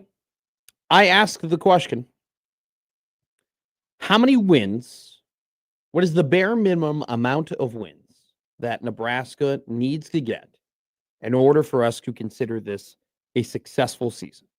Okay. Sith writes 6-6. Interesting. You probably won't find too many people saying that that's their bar. No. And that's fine. Your bar is your bar. Like, don't get me wrong. Your bar, yeah. Well, I'm not here to tell you what to do with your bar other than sell Miller Lite. All right. That's the only thing I'll tell you to do with your bar. Other than that, you place it where you want to place it. Sad Husker fan goes 8. Blue Jay goes 6 with a win over Iowa, 7 with no win over Iowa.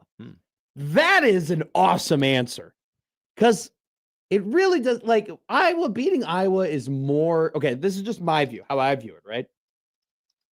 Beating Iowa it's more to do than just beating a rival. It's beating an opponent that does things in a way that you would kind of like to do things, right? Iowa's disciplined. Iowa doesn't draw penalties. Iowa's got a great run game. Iowa's got phenomenal special teams. Iowa doesn't make a ton of mistakes. They play hard. They're well coached. Like, to beat a team like Iowa and to establish that you're a better team than Iowa almost indicates that you are heading into being into an organization that can continually rattle off results like Iowa. Like, I think beating Iowa is more than just beating the Hawkeyes as much as it is beating the entity that is how they run things there. And I think that's why, like, that's a great point. Like, you're beating the entity. Yes. And that's like a massive indication of progress. You're beating their system. Yes. And that system has been a thorn up the you-know-what of this university for a decade now. Outside of when Mickey Joseph's team beat them, which, what the hell? That as the years go on, that still becomes more and more baffling. That's the one who did it. He's the one. But Blue Jay goes 6 with a win over Iowa, 7 with no win over Iowa. Brian goes 7 with a win over, or he was actually commenting on something else here. It's so interesting, though. So we asked this question, and the 3 answers have been 6, 7, and 8. Blue Jay goes, the fan base would take 6-6 season with a win over Iowa. Well, that means that you lose to one of Michigan State, Maryland, or Rutgers, right? And, Connor talks about this a lot. It does matter how it ends. It does matter how it ends. Because that's the feeling you coast on through the offseason. Totally does. Which is why, one of the reasons why, let me say it that way, November, the bowl game, why we're negative boys in this state now. But that is why the November record matters so much, because that is what dictates the vibes. 2-10 in November means you left the season 2 years in a row feeling really bad about how you played. And that's not great. Blue Jay, to your point, Josh, reiterating Connor Happer's point, Blue Jay, R6 goes 7-5 with an L against Iowa, is on the fence, but about the same. If you go 7-5, this is so dumb. You go 7-5 with a win against Iowa. That means that you beat the 3 non-con teams, Rutgers, Maryland, Michigan State. You take the win over Iowa, that puts you at 7, which means that your 5 losses are Ohio State, Indiana, Oregon, Washington, Illinois. Would we consider that a successful season? I think that answers the question.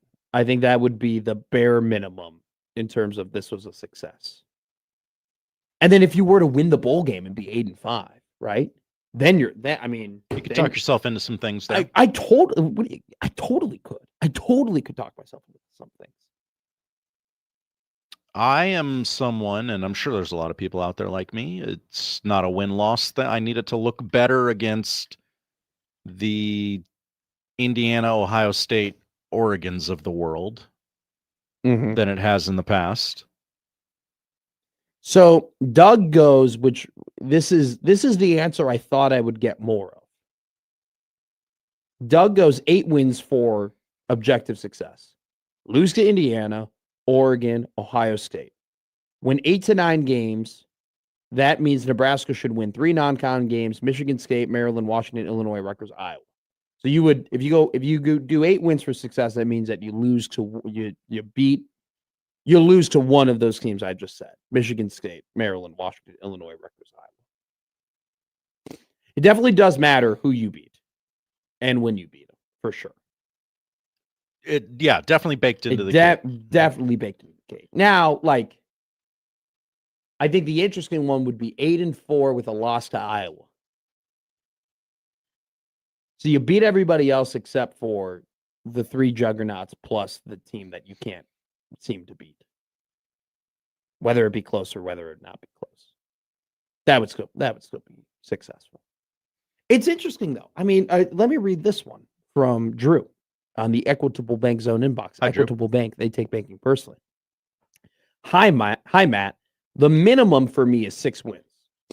You're now in year 4 of the Matt Rule tenure. Anything less is a total failure. I don't care about the schedule. As a fan and an alum, we need to start winning. I will still be incredibly pissed at 6 wins, but it's what I see as our floor right now. So I guess it doesn't fully answer the question, because the question was what defines success. But that, I mean, you get, dude, you win less. I don't think I have to say this. You win less than 6 games this year. You think this is a bad vibe? Oh, yeah. You think this is us really just throwing stuff at each other and getting pissed at each other for no reason and yelling and screaming about arbitrary numbers and tweets and whatever the hell it might be. You think this is bad?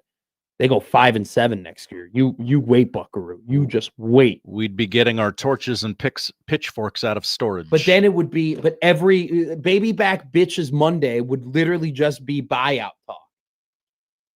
Like, that's literally all it would be. Every week I'm putting it on that. When we do baby back bitches on Monday, every single week it would be buyout or it would be contract extension. That's what it would be. I don't want to live, Matt, if you're listening. I don't want to live in that world. I don't want to live in that world. I do not want to live in that world. I don't want you to. You don't want to either. No, not really. If you just dropped a cold-hearted yes right there. Actually, I do. Actually, I prefer it. Despite what the internet thinks, I want this team to be successful. It would be a lot of fun. Brian writes into the YouTube chat. Matt, I think it depends on how the season ends if it's 6 to 7 wins. Another crappy November will not be tolerated. See, once again, to your and Connor's point, it really does matter how it is. All right, let's go to text line 429511620. A lot of the answer I thought I would get. 8-4 with wins over Minnesota and Iowa plus bowl win make 9 cent by cash money. That was a lot of words, and they don't play Minnesota, but I get the sentiment. Thank you, cash money. 8-4, but beat a top 25 team and get a first down in OT. That's a good test. That's a really good bar. Can you imagine? If you don't know, we've brought it up before. Not only has Nebraska 10, 12 years without a win in overtime, but also in that stretch, not a first down. Can you imagine, by the way, like they win 8 games, they beat a top 25 team, and yet from the 402, it's like, but they didn't get a first down in OT. The sons of guns. John goes 8 to 9 wins and no blowouts is success. Nebraska won't be successful. Also from the 402. We need to get people with these names on here. Not seeing anything of the team this year yet. I'm going to say our 2026 team doesn't have what it takes to down Iowa. Not your roommate, Dan. Is that his number? I think that's going to be your roommate, Dan. No, that's not his number. So this is actually not. This is actually not my wow. Dan. That's kind of okay. That's kind of weird. Dan actually has been texting me the entire time of what the doctors think of my foot. Good bit. The doctors think I should get an X-ray. Now just before you dismiss, doctors are great and doctors are awesome, and I love doctors, and they do so many great things for our society. I am a stubborn man from a stubborn Latin family. who often goes, I'm fine, I'm okay, I don't need anything. And my answer to Dan and his doctors are, I'm fine, I'm okay, I'm going to ice it. And then I'll probably be despite not icing it last night. All right, I'm going to have a proposal for how to do the PGA Championship properly in the future because it's a major nobody cares about. And then at 12 o'clock, the odd news with Josh Odd's son here on Middays with Matt.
All right.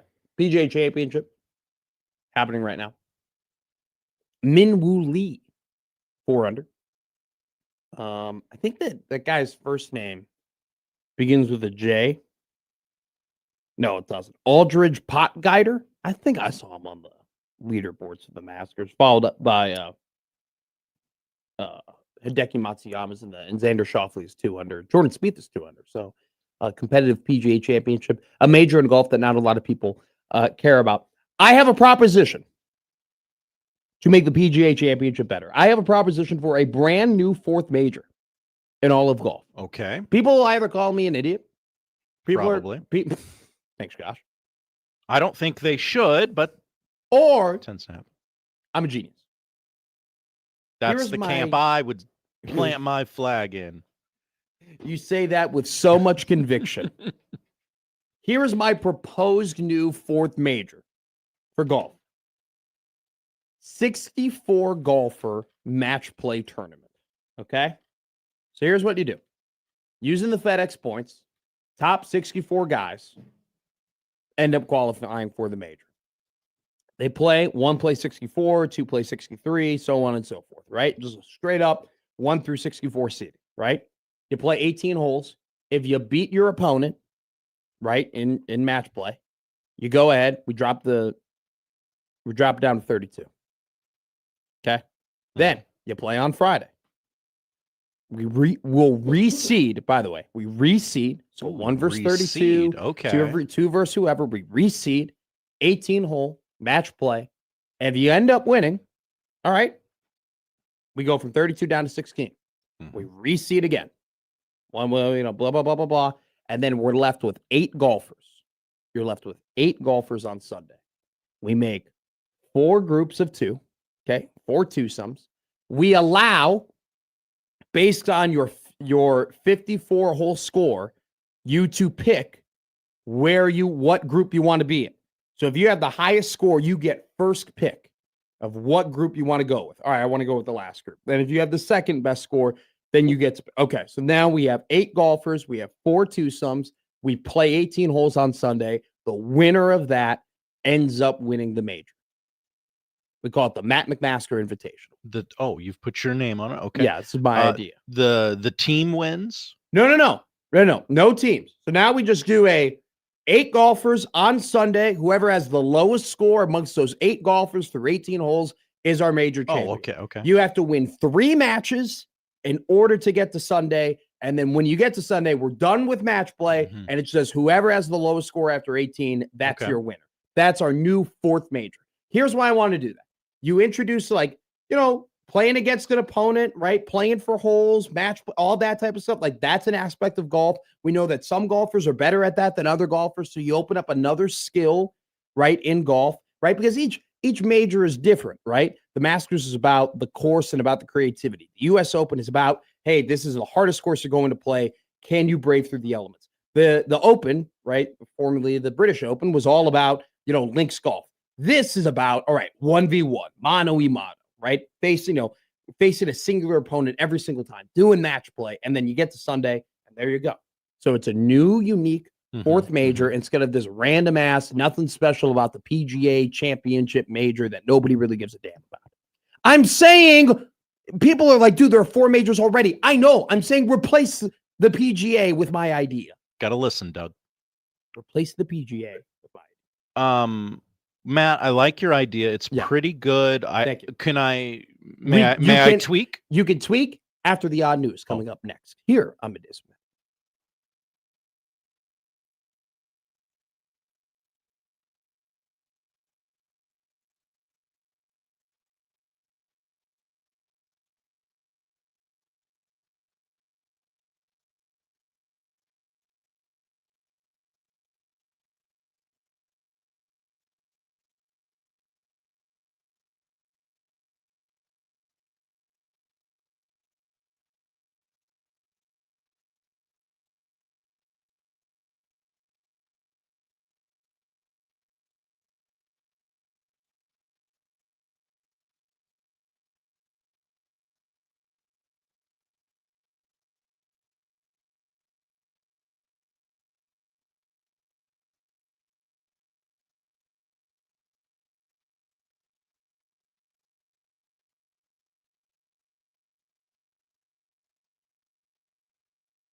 All right, Josh.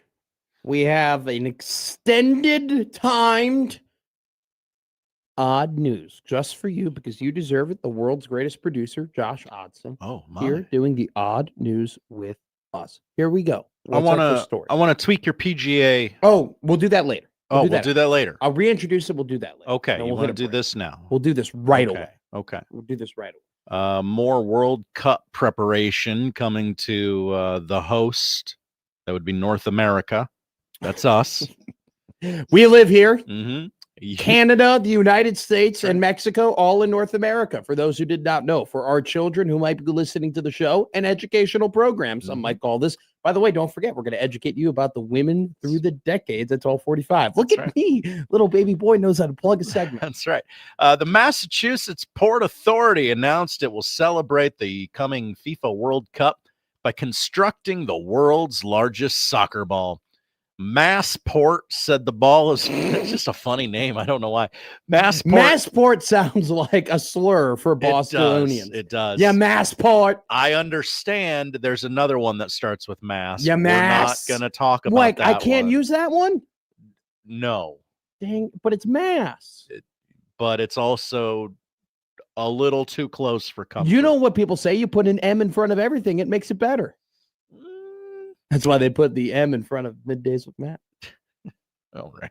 All right. Come on now. The ball is planned to have a diameter of 45 feet, enough to take the Guinness World Record for the largest soccer ball away from Qatar's Doha Bank, which unveiled a ball with a diameter of 39 feet in 2013. I'm all for bringing records stateside, okay? Even if it's the stupidest bleeping thing you can imagine like this. Okay. It's a Thursday, right? Today is a Thursday, yes. Isn't that when they do I Don't Care? Right? On USC? I could be wrong, but I believe I think it's when they do I Don't Care. I don't care about the Guinness Book of World Records. I don't care. I do not. Nobody does. I don't care if it's a world record. I don't care how big things are or how long things are or how long people can go or anything of that nature. I don't. It's never been something I'm worried about. I've never been concerned about how big whatever is. And, he did this the longest, or she's the oldest to do this, or they're the youngest to do that. I don't care. I don't care. I couldn't care less. The Guinness Book of World Records. Who gives That's a what damn? we're talking about. It doesn't feel like that's what we're talking about. I mean, length, size, and duration has really never been an issue. So it's just one of those things. It's never been something I worry about or I really put a lot of thought into. Those three factors of my life. I'm just like, all right, cool. I don't care how big it is or how long or how fast you can go. I don't. All right. Good to know that about you. About the Guinness World Records. About the Guinness World Records. That's what we're talking about. That's what the point of conversation is, correct? That you were. That's what I made it clear. Yeah. I have Crystal clear. I made it clear that we were talking about the Guinness Book of World Records. Mm-hmm. Our second story. Okay, I guess I didn't think about this when I pulled this. Back in the day, Matt, there was a television show called Knight Rider. It starred David Hasselhoff. Are you familiar with David Hasselhoff? Oh, he's the guy from the SpongeBob SquarePants movie. Yeah. Yes. He Star-Lord thought David Hasselhoff was his father. Yes. Okay. Yes. He's got to meet you at your level, and I'm fine doing that. Wasn't he in Happy Gilmore? Oh, maybe I think he made a cameo in Happy Gilmore. Maybe. Well, the car in the show talked. It was a smart car. It was pretty sure David Hasselhoff was a pretty big character on South Park as well. Yes, they've used his likeness many a time. All right, what about Knight Rider? We got a mystery on our hands near Chicago. Ever heard of it? There's always a mystery over there. The Volo Museum, which has a replica of the car from Knight Rider, hasn't moved from its exhibit in years, yet recently received a $50 traffic ticket from New York City, alleging its car was doing 36 and a 25 in Brooklyn. Oh, what a bunch of hippies over there. Are you kidding me?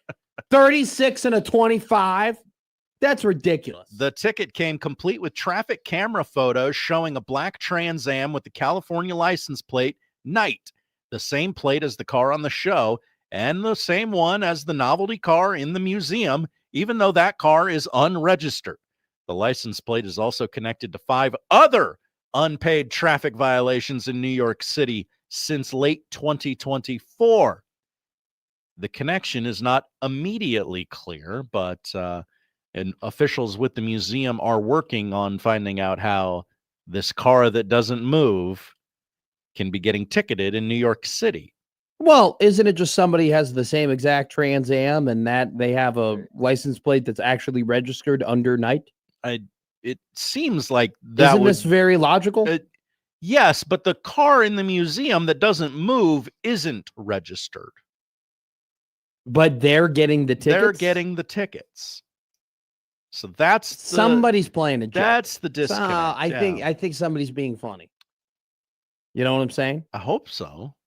I hope so too. I think it's very funny. Can you imagine like sending the Smithsonian like, hey, this person that you have actually there, you have them mummified. They actually were jaywalking about 400 years ago. They haven't paid their ticket. Please pay us back. We need all the money we can get. I don't know. They keep interviewing this golfer here, and I've never seen him in my entire life. I have no idea who this man is. Well, it's Thursday and Marty Smith is talking to him. Shouldn't Marty Smith be on an SEC campus right now? He should. Garrick Higo. Marty needs to party, you know. No. Marty's just such an SEC looking. Yeah, they're doing a spot shadow in the sky. What's? I have no idea what's going on here. Sometimes television needs sound. I think he almost misses tea time. I don't know. Oh, okay. I have no idea. If he's not Australian, so look, he nearly missed his tea time. It's 7:19 a.m. and he just walks on there. So he nearly, and I've never heard of this man. Would that help your golf game or not help your golf game? For these guys, I don't know. For me, just grip it and rip it. Can I be real with you? I can hit 100 balls at the driving range before I get on the course. I'm still going to hit a 49 on the front and a 44 on the back. I never know where any of them are going to go. Let's be surprised together. My favorite thing to go is somebody shanks you to go, it opens up down there.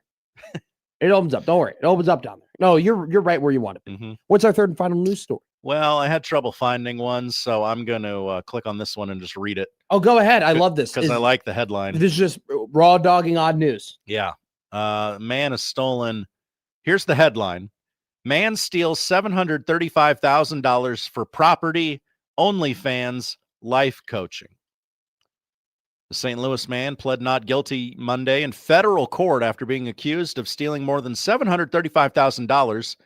According to the Eastern District of Missouri, 40-year-old Michael Jones has been charged with 8 counts of wire fraud for stealing money from a retired teacher. Don't do that. That's not nice. Officials say Jones was named as the power of attorney for the victim. In March of 2023. In less than a month, he spent more than $12,000 from her checking account and utilized her credit card to make purchases on OnlyFans. At the end of April of 2023, the victim was transferred to assistant living.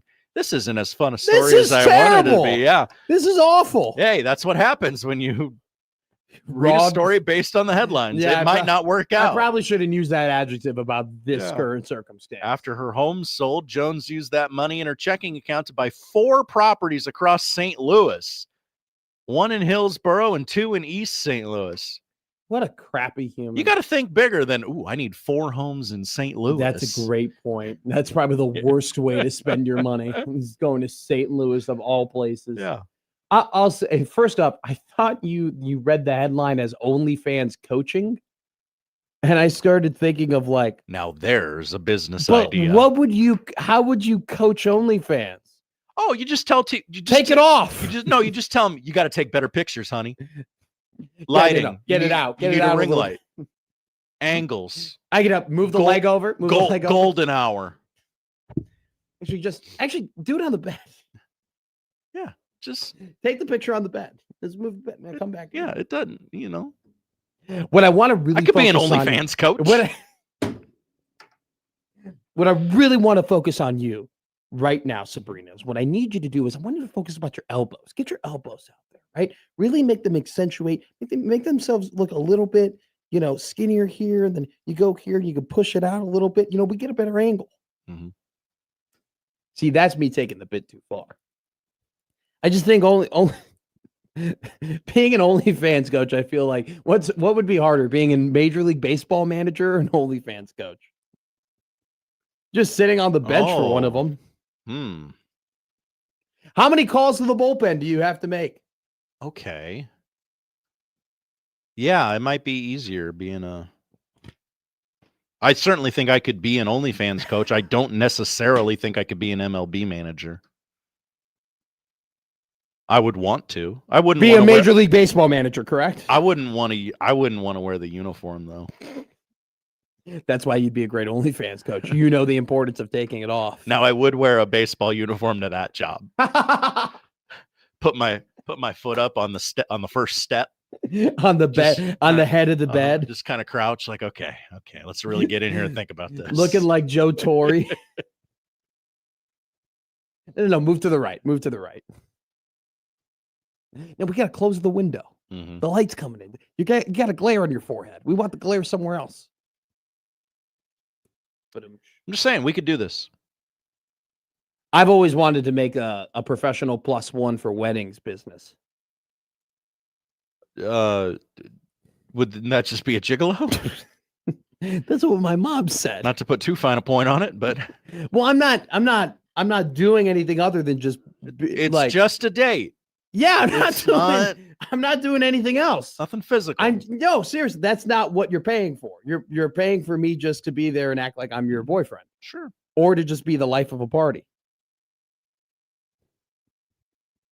Agree. Husker Country Doc goes, agree with Matt. I heard OnlyFans coach and thought this will be good.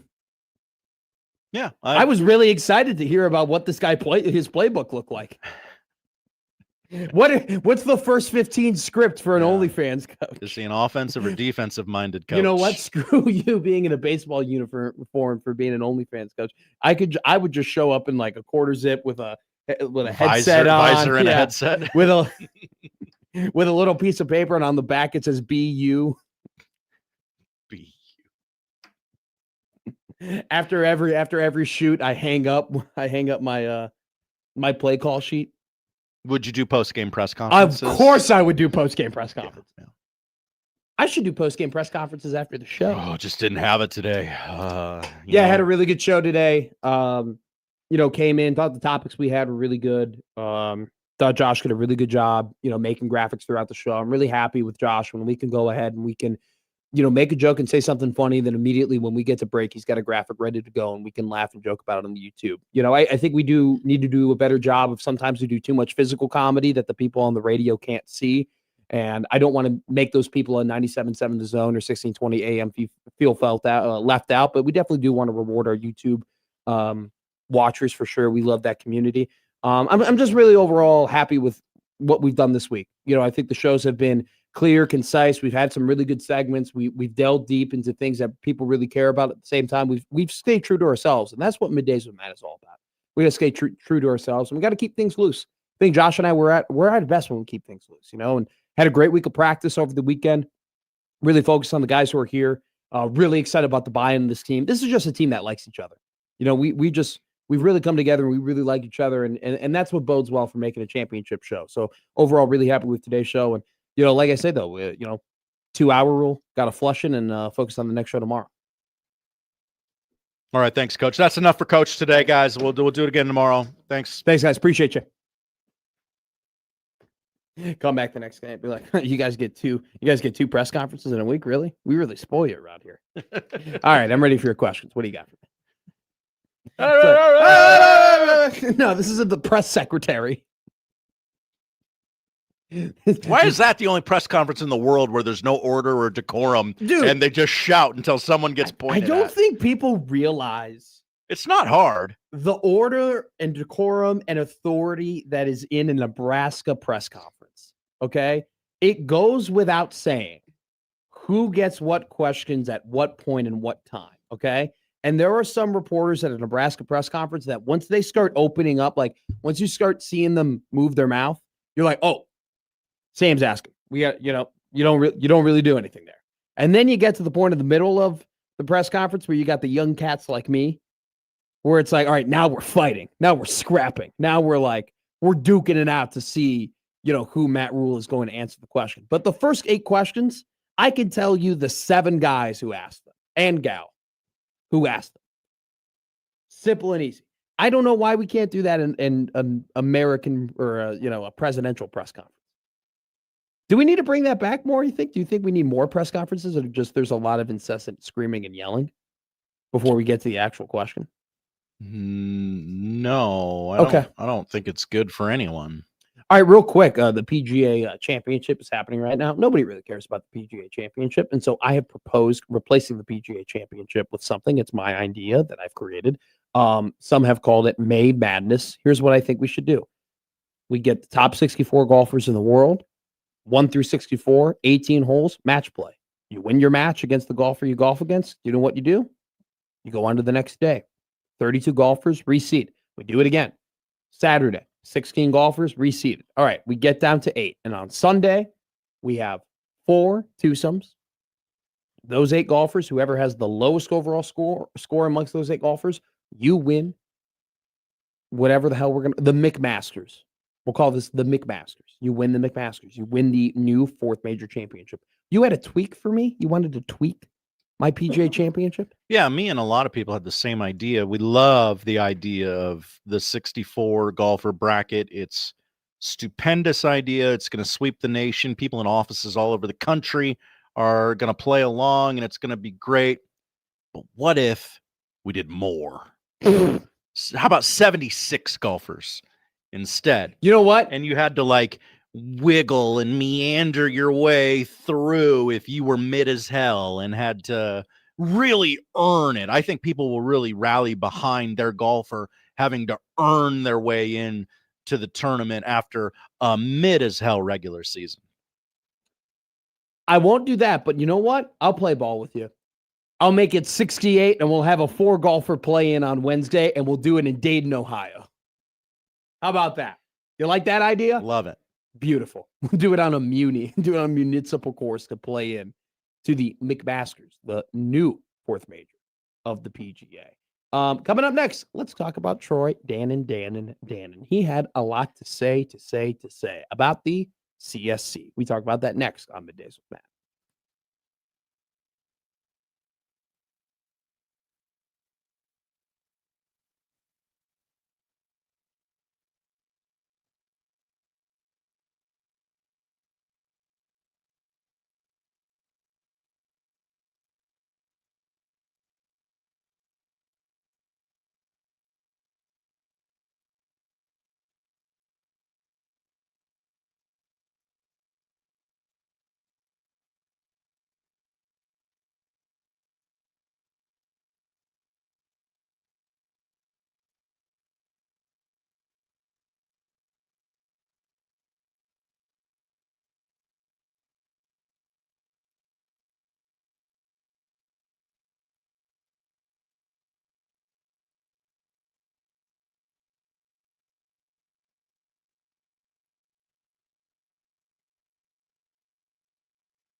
Matt Brown, the publisher of Extra Points men's basketball, has gone ahead, and he's a FOIA guy. He really likes FOIAs, likes releasing a lot of FOIAs. We like FOIAs here too. We are a very big FOIA show. Wasn't he the one who released the one about all of the food that was door dashed from a burger place to Matt Rule's plane? Wasn't he that believe guy? So, yes. According to this shipment from the Extra Points FOIA Mobile, Nebraska men's basketball will play the following opponents this season: Lemoyne on November 2nd, Lindenwood on November 11th, South Dakota on November 18th, FDU, Fairleigh Dickinson University, on December 12th, the Fighting Jordan Sarnoffs, Mount St. Mary's on December 17th, New Haven on December 30th, Mary's Seat of the Blind, January 1st, Pittsburgh State Penitentiary, January 18th. I added those two at the end there. I didn't know if you realized you didn't. Maybe you didn't. That was supposed to be funny. That's who they're playing: Lemoyne, Lindenwood, South Dakota, FDU, Mount St. Mary's, Haven. Still very much in the works in terms of who their other power non-con opponents are going to be, or sorry, their power conference non-conference opponents are going to be. Heard rumors about Missouri, seen some things maybe about Providence. I think Boise is going to happen. So I think they officially announced. Was that officially announced, or was that just a rumor I saw? Is what officially announced? I thought I could get you. No. No. That's happening. They're playing each other in Sioux Falls. That was announced. That's an official one. But there's been rumors about what the power non-conference opponents might end up being. So we will see. But those, for the most part, are kind of the directional schools and the non-powerful non-conference opponents that Nebraska will be playing. Which one of those are you most excited to see? I'm fired up for the Lemoyne game. It's really got me jacked up. Love it when FDU plays ball. Love seeing those guys. Love seeing those guys run around the court. Real quick, Mick Cronin was on the Field of 68 podcast with Jeff Goodman. Sparked a thought. He said one of the quotes he was saying to Goodman and Doster was, "You can't allow the NIL era to eat you alive." And I think it's something that, a conversation that is happening amongst coaching circles and amongst people who are in and around those circles, but maybe not necessarily recognized by fans and maybe media members as much as just the mental toll of just all of these negotiations have taken on coaches across the country. And don't get me wrong, coaches are used to recruiting, coaches are used to negotiating, right? That's been a part of college sports and college basketball in the past. But I think just the mass amount of negotiation, like it seems like their jobs you can kind of characterize it as mainly negotiating at this point, negotiating with players, negotiating with agents, negotiating with prospective players, negotiating with your current players. I mean, it just seems like college sports has turned into a nonstop negotiation.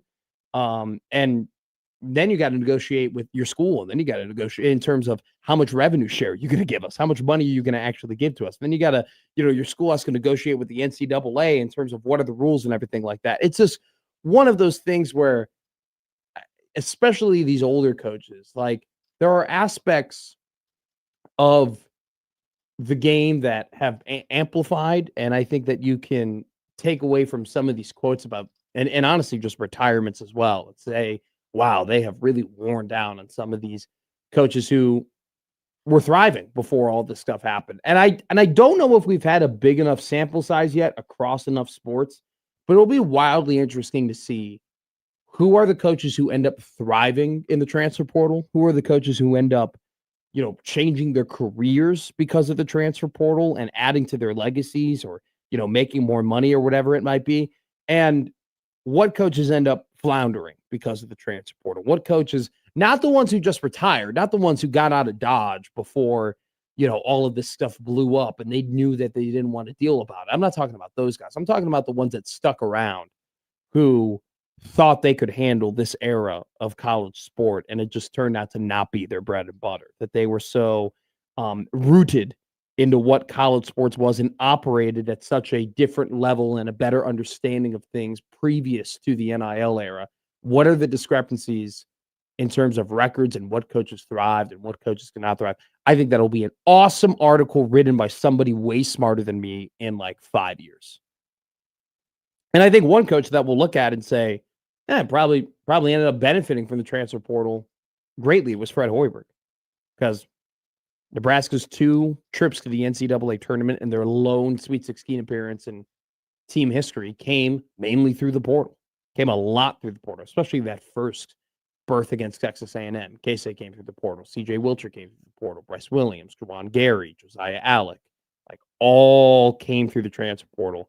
Without it, right, it's Nebraska in that spot. Rink Mast, didn't even mention, I forgot to mention him in that one, but at the same time, Price and Rink, arguably your 2 best players for this year's Sweet 16 team, came through the portal. It's going to be very interesting in the next couple of years when we find out, like, all right, who were the NIL coaches and who were the ones who definitely struggled after all of that was, implemented. And Mick Cronin definitely has made a lot of waves and has been in front of the news for maybe not all the best reasons over at least the last 2 seasons. And it's in part to what he's talking about, not letting the NIL era eat you alive. So I find it's one thing to talk about the money, and it's one thing to talk about we're giving this player this and our team costs this amount of money. But it's another thing to talk about the actual like emotional toll that the ever shifting landscape in college athletics takes on people who are adjusting to it. And there are some people, it's going to be funny though, when we start getting a wave of coaches who all they've ever known is the NIL era and all they ever know is the transfer portal. And that's all they've ever been, accustomed to. And do we see a new wave at some point in the next decade or so of coaches who have just figured out how to manipulate it and how to maneuver it? And maybe that new wave of coaches that isn't affected by what used to be allows them to thrive in what is. That's the next wave, right? It's the logical next wave. Yeah. There's always an up and coming coach, and it used to be, oh, their scheme is just better than everybody. Oh, their recruiting pitch is just better than everybody. I mean, now the next hot young coach is going to be a guy who can manipulate the NIL of a school, right? It might be hard to moneyball the portal just because we have pro sports and we have a template of what the most efficient way to maneuver might look like, but that's kind of what we're referring to. Like, let's be real. We've kind of already seen an iteration of that with Signetti. Yeah, absolutely. What is the moneyballing of He's not what you think of when you think of like a young coach. No, but what is the money? Absolutely. What is the moneyballing aspect of NIL and college football? Going from a smaller school to a bigger school, bringing the guys that you had a ton of success with from the smaller school and relaying that into the big school and then working off of that momentum. That's exactly what Indiana did. They took all those guys. They took Surratt. They took Pons. They took these guys. They brought them over to Indiana. They won with them. But then what did they do after those guys went to the portal? After Kamara, not to the portal, to the draft. After Kamara graduated. What happened after all of that? They got Nick Marsh. They got Josh Hoover.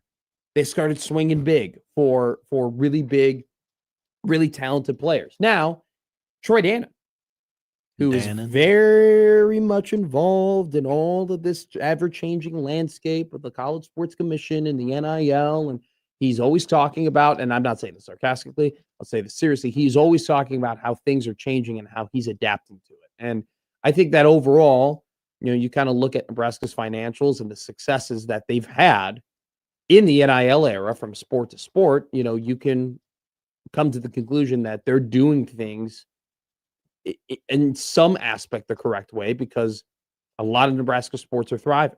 He talked yesterday on Sports Nightly, his monthly appearance there, all about the College Sport Commission, all about their decisions. He revealed that Nebraska had gotten their deals into this to the College Sport Commission very early, that they actually submitted them around the Utah game.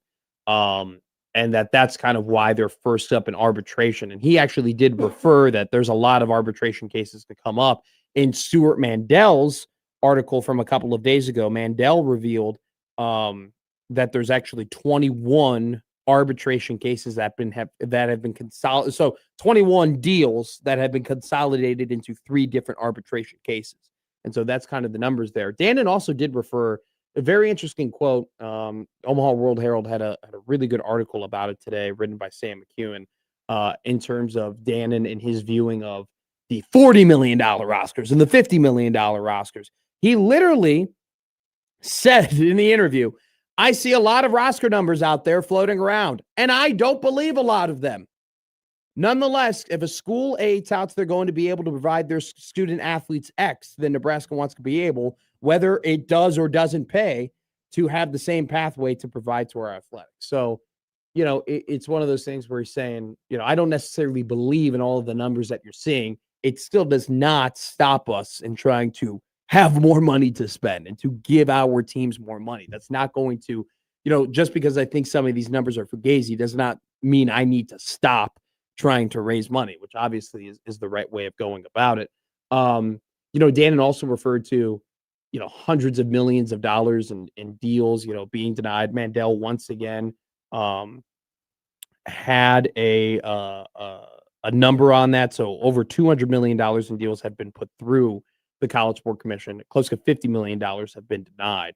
Dannen said that they are going to work in terms of, all right, here's what we are going to do. We're going to try and resubmit the deals. And he did kind of like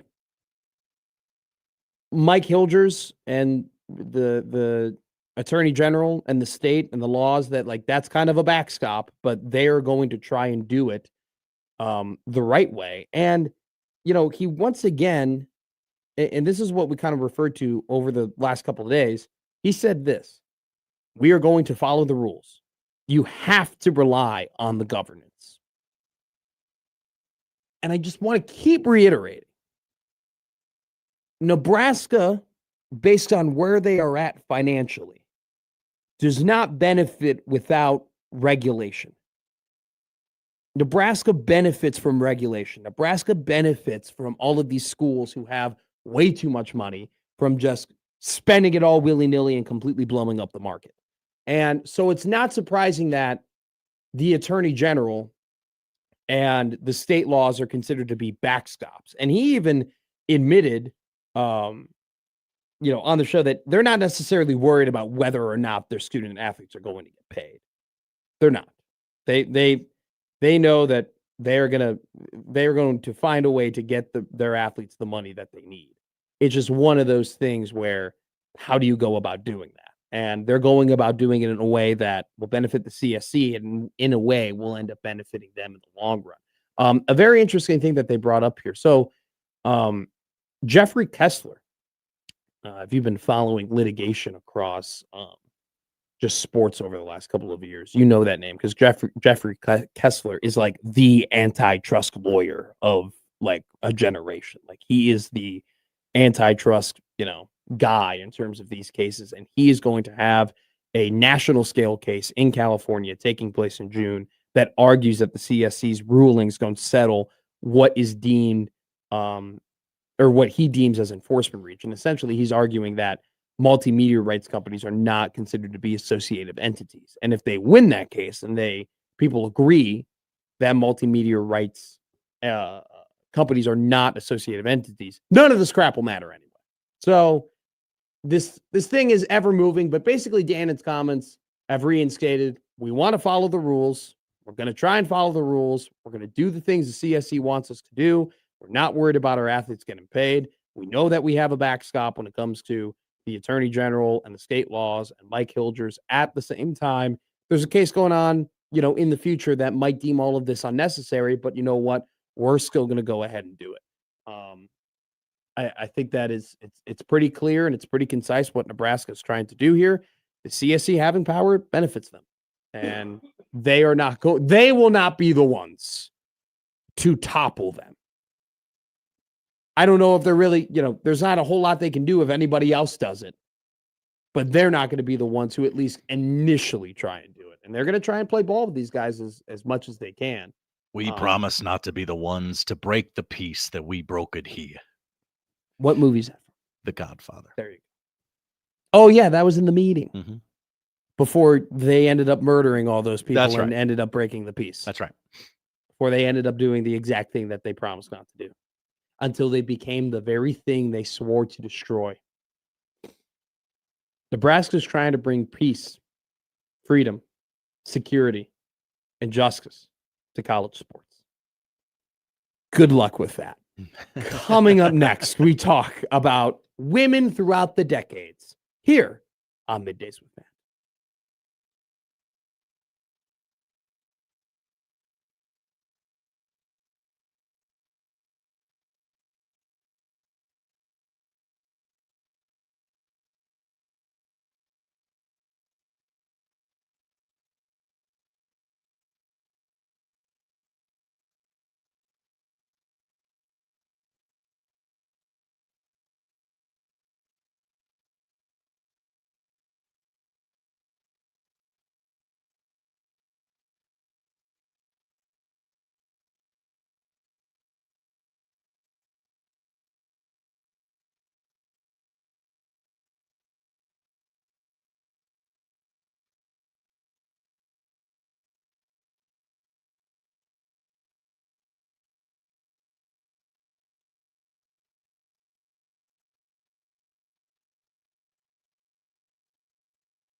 Real quick, before we get into this week in women's history, trying to read an article during the break.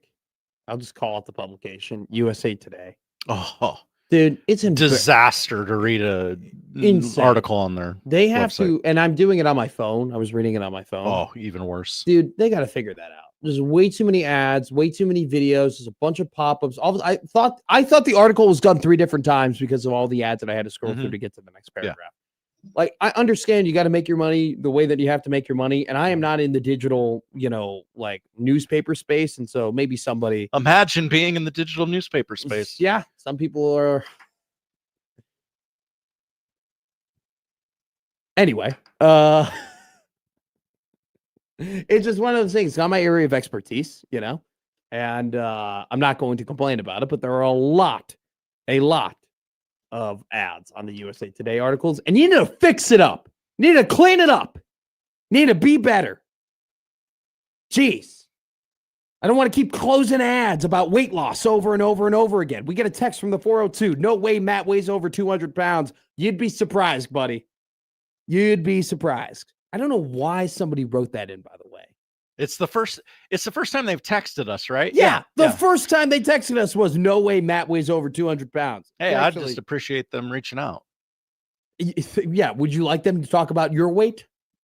No, there's enough people who listen to this show doing that already. What women, and we will not talk about their weight. No. At all. What women are we learning about today on This Week in Women's History? Well, as we've learned over the months, there's a lot of women that Matt just didn't know existed. I had no idea. So and they've done so many good things. And it's my job to inform him of women who have made an impact over pop culture over the years. We begin with Kim Basinger. Kim Basinger. Mm-hmm. B.A. Singer is how you would spell that. I don't want to go to the Omaha World Herald. No. Kim. Tomorrow, maybe. She came up right away. Yeah. Okay, American actress. All right. She's alive now. 72 years old.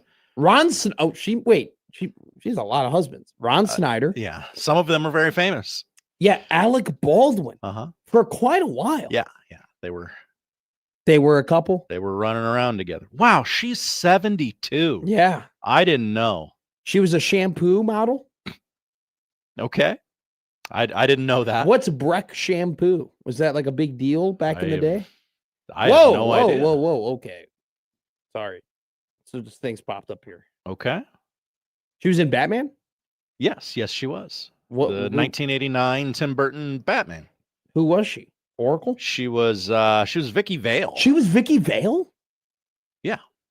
Hell yeah. Good for Vicky Vale. Yes. Not the other way around. Okay.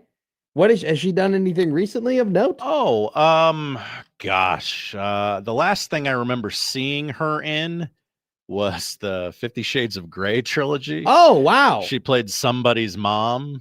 She was in the sequel. Yeah. Uncredited in the second one. Really? Or the third one, excuse me. Okay. Would they just use her audio or something like that? No, a lot of times and this is a perfect example. Sometimes the movie is so bad, someone with some clout can go, you don't have to tell people I was in this. 50 Shades of Grey, what a moment in time. Exactly what that was a phenomenon. Uh-huh. A comet streaking across the sky. And I was like 12, and I was like, what is going on? I was like, what is this? Some tough conversations in the McMaster household? No. Did you just keep those questions I think my mom just kept it to herself. Yeah. I don't think she ever, I don't know. I'll just say this. I never saw the book around the McMaster house. Okay. There you go. Charles goes, Kim Basinger. Yep. Memorable. That's all we're looking for. What's the next one? We are going to go with... What's the next one? Who's the next one? Our real world cast member of the week. Jesus. We'll go with Melinda Stolp. S-T-O-L-P. Melinda Stolp. Why? She doesn't even have like a picture that pops up immediately. Whoa. Okay. Yeah. Real world. What happened to Melinda Stolp? What did happen to Melinda Stolp? She lived, damn it. She lived. What does that even mean? She was on The Real World Austin. She lived in the house with the other people. I don't know. Is that it? Is that all you got for me? That's what people do. Okay. Is the real world just people go to work and they come back and they bitch and moan and then they go back to work? Is that all this is? After a certain amount of time, they stopped just going to work and they just lived in the house. They just lived with no television and just you are forced to make conversation with six other people. You just have to talk? Yeah. Is there alcohol involved? Lots. Okay. So I guess, but that's not healthy at all. That doesn't sound fun. Why would you ever be on The Real World? You just end up hating your job and then you just spiral into being somebody who drinks too much? Oh, no. You are on The Real World before you ever have a real world job. Like you're in your early 20s and you want to be famous. Imagine wanting to be famous. Could never imagine those people. Couldn't be me. Couldn't be me. Next we're gonna go with let's go with Diane Lane. That's a great name. It is. Perfectly Diane. succinct. Easy for me to say. Diane Lane. Oh my, yeah. She was in Inside Out.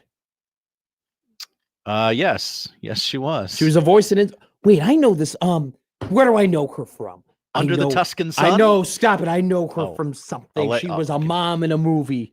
She was a mom in somebody's movie, and she was really a good mom in that movie. She's a lot of people's good and mom. she got really upset as the mom. She was in Man of Steel. Wasn't she in Man of Steel? Yes. Wasn't she Clark's mother? Yes.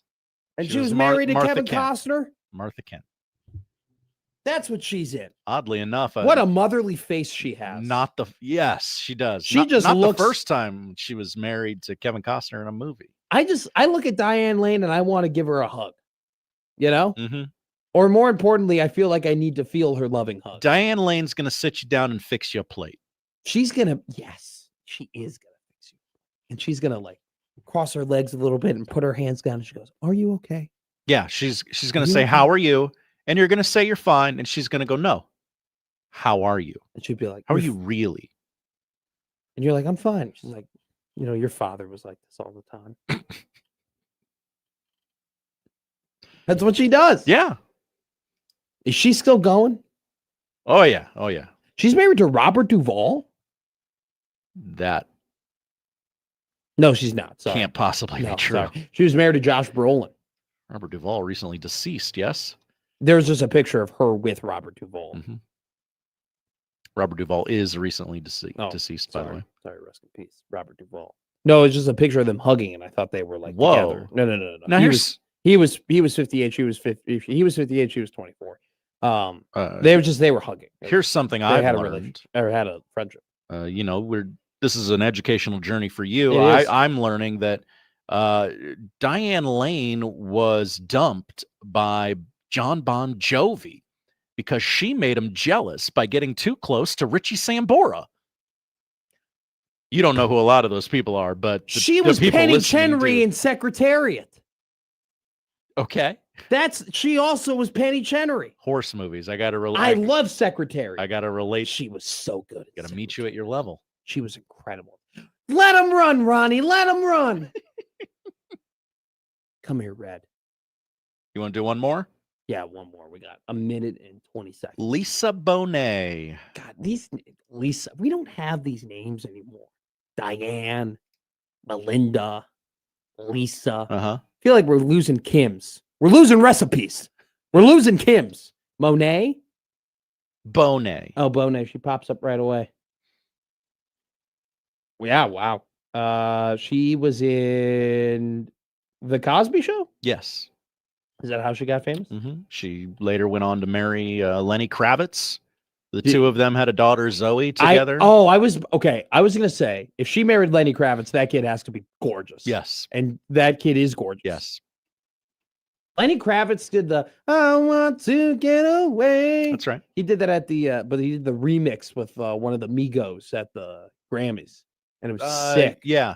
I vaguely remember that. Do you have a Bill Cosby impression?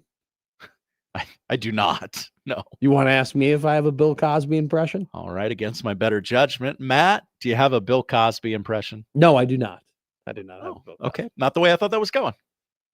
I give you the steak, but I give it to you on a garbage can. It's so bad. Middays with Matt after this break.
Hey, don't forget to go to 1620thezone.com, enter to win the following contest. You can go to the Yachtly Crew this summer, or the Black Keys, or the Young Giant, or don't forget Chris Stapleton going to Pinnacle Bank Arena on October 7th. And Bert Kreischer will be back in Omaha in December at the Mid-America Center. You want an opportunity to go to those shows, go to 1620thezone.com and enter yourself for a chance to win. We also want to remind you about the Bananas and Bangers sweepstakes.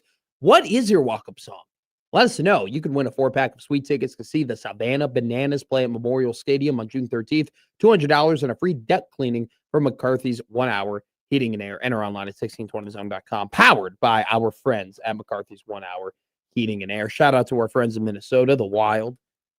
Ended up losing in the second round. Once again, it just seems like that team always destined to make the playoffs. Always the bridesmaid, never the bride. Colorado. I told you after the first 2 games of the series that I thought the series might go to 6, but that Colorado was just the better team. They were just the class of the NHL. They have everything that you need in order to win a Stanley Cup. They have the size, they have the speed, they have the skill, they have the goaltending. A really, really impressive series by Colorado. Man, if I was Vancouver and I was watching Quinn Hughes play during that series, I'd be absolutely disgusted thinking, how the hell do you trade a player like that? We'll see what his future looks like as a member of the Minnesota Wild. Had a phenomenal series, but not enough as Colorado defeats Minnesota in 5. Great games on tonight in the NHL if you've been following playoff hockey very closely. We're kind of in the lull right now of playoff hockey. We're away from the allure and like, hell yeah, it's here. Hell yeah, I love it. Like everybody gets really ignited for it. And then it kind of dies down around this time in the middle parts of the second series. And then once we get to having a conference finals game every single night, that's when it really will pick up again. And obviously Stanley Cup final, always a big deal. But yeah, tonight, good games. Montreal, what a big win from Buffalo on the road against the Canadiens.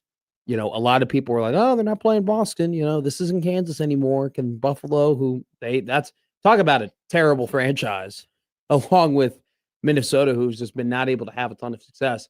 Can they go ahead and win these big games? They did. That series tied 2-2 between Montreal and the Sabres tonight. That'll be around 6. And then I just want Vegas to win. I just want Torts to win, so we don't have to talk about having to talk about the Voldemort of the show. Because that's what nobody wants it. Nobody wants to talk about it. I don't want to have to think. Because that's what I would have to ponder a lot of how I would put all of that together. And I don't even know how. Not ready. And no, I'm literally, I can't describe to you like how not ready I am to talk about that, because of just his legacy and impact is so, it's so confusing in a way. Comment from our close personal friend in the YouTube chat. Stibbs says, screw you, go Ducks. No. Quack, quack, Mr. McMaster. I just want Torts to end this whole thing so we don't have to talk about he who should not be. That's all I want to do. And we agreed that if he were to make the conference final with another team, that we would do it. That's when we'd have to bring it up. Look at Jordan Spieth in the sand here. I was in the sand yesterday at Tiburon. Actually, it's Rory Mac. Before or after the foot? I guess golf was before the foot. Golf, well, the foot was the foot during golf. Like the foot was sore all day. And then it's just rounded. Dude, you should have seen me cut off third base, though. Like, I was on first. Emma shorted it, Rory. and it was our guy Parker was up to bat. And Emma was ahead of me on second base, and Parker slapped this thing, and I got a great read off of it. And it wasn't gonna be a play to play, but I had to cut off the bag pretty good. And man, I cut that bag off so clean. And then when my toe came up to really dig in to get the home, I just fell up. By the way, Josh Peterson is texting in. Oh, hi, Josh. Josh texts. I think I know what your ailment is. Hashtag crossover. I responded, I don't want to go to the doctor or the ER. He goes, you won't have to. Oh, that's got to be exciting for you. So now, do I trust the doctors or do I trust Josh Peterson? Josh Peterson, a man of running, a man of foot. He will. Josh, that's the best way of describing it. A man who knows feet. Josh Peterson, a feet man, if you will.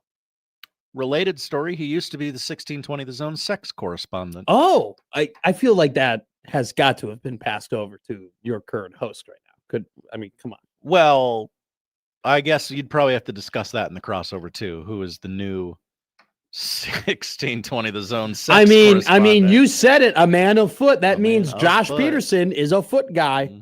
That's what Stibbs is saying in the chat.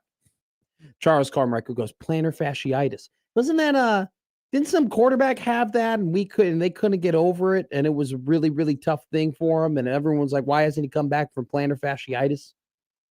Or no, Tommy Hill, I think, had plantar fasciitis. And it was just like, Tommy might be back. Tommy might be coming back. Tommy might be available. And then he never was available. I got 2024. Justin Herbert had plantar fasciitis. PC goes, think we got to get Austin to have Dr. Fiance join him tomorrow. Oh, yeah. We can blur her face out. It's fine. Yeah, it's okay. Can you imagine the first thing I say to Austin's fiance? Hey, look at my feet. What do you think of these tootsies? My feet are not tootsies. My feet are disgusting. Okay. I actually felt bad when Dan was like, take pictures of your feet so I can send them to my mother. Whoa. His mom's a doctor. I think he's trying to get you on WikiFeet. Are you on WikiFeet? You don't want me to be. I'm in Joey's login over here, so I'm going to look up WikiFeet. Wait, Joey has a login to WikiFeet? Joey's into feet? No. Joey Colbert being into feet would be the least surprising thing of all time. I agree. Could you not think that Joey's into feet? I agree with your take. Who's the most likely to have a feet fetish here at 1620 The Zone? His internet browser is open under his name, and I'm using it. Power rankings with tiers. Most likely, the power rankings of people that have a foot fetish at 1620 The Zone. Wow. Number 1, Joey Colbert. Number 2, Nick Grimm. You're not on here. I'm not on WikiFeet? No. Am I? What is WikiFeet? Oh, well, let me tell you. Is this a continuation of This Week in Women's History? Kind of. This wiki in history? It's if there are a picture of your feet on the internet, people will post it there and rate how good or not good your feet are. My feet are disgusting. I played hockey for 10 years. And yes, there are men on the site. Oh, yeah. Look up Stibbs. Oh, it's a different site. Look up Stibbs. Stibbs is on there? I think Stibbs is totally on there. Stibbs seems like the type of guy that has like an ankle bracelet. You know what I'm saying? Like made out of hemp? Yeah. Nope, he's not on there. Could we find any retired Nebraska Cornhuskers on there? Oh, yeah. Any Nebraska football players? That's a great idea. Look up just a random Nebraska football player. They got to be somewhat famous. For the record, a Heisman Trophy winner that I searched in here is not on here. Okay.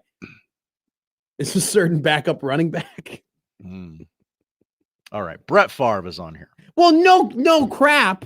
Is Peyton Manning on there? Brett Favre has a 4.73 out of 5. Oh my God. Way to keep your feet together. It's got to be pretty good. How about Baker Mayfield? Peyton Manning is on here, 4.68. Yeah. Are they just really, really big? Like, is his big toe just super big for no reason? Yeah. Is Trev Alberts on there? Oh, good question. Baker Mayfield, 4.9. Out of 5? Yeah. Good God. Why are all these quarterbacks so like... Trev Alberts not on here.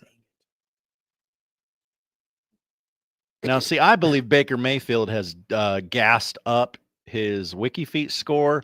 Oh, you think there's collusion? There's a very nice looking Labradoodle or something in the photo as well. One of these are him on the beach. Like, it's not, hey, look, I'm an old nasty football player. Look at Black Cat. He goes, Rule, 5 stars? Wow. The only 5-star near Matt Josh, Rule. You got to look it up. I'm looking. It would be Matt's second 5-star. He is not on there, which is a shame. Chance goes, Matt McTwinkletoes. Grim says, for the record, feet actually gross me out a lot. You know nothing about me, Matt. I know a lot about you. Nick Grimm. Is there anyone else that we're super curious about in terms of, how about 50 Cent? Okay. Yeah, he's on here. Yeah. Whoa. Oh, no. Woof. Oh, no. 1.85. Oh, Fitty. Oh, no. That makes me actually think of Kevin Durant, and this will be the last one we do. 2.22. Yeah, those are gross feet. Okay, what did you want to talk about in this segment? No results. Dang it. How about John Bishop? Oh, I got John Bishop. No. I got a searching for John Bishop. It cannot be. I got a searching for John Bishop. Our John Bishop?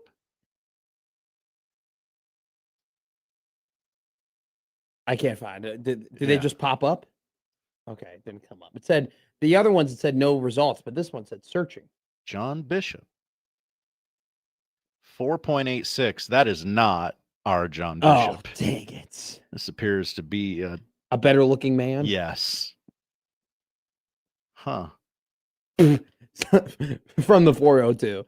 No way Matt weighs over 200 pounds. I do. He goes, I am surprised, buddy. Just get buddied over my weight. I want to talk about quarterbacks.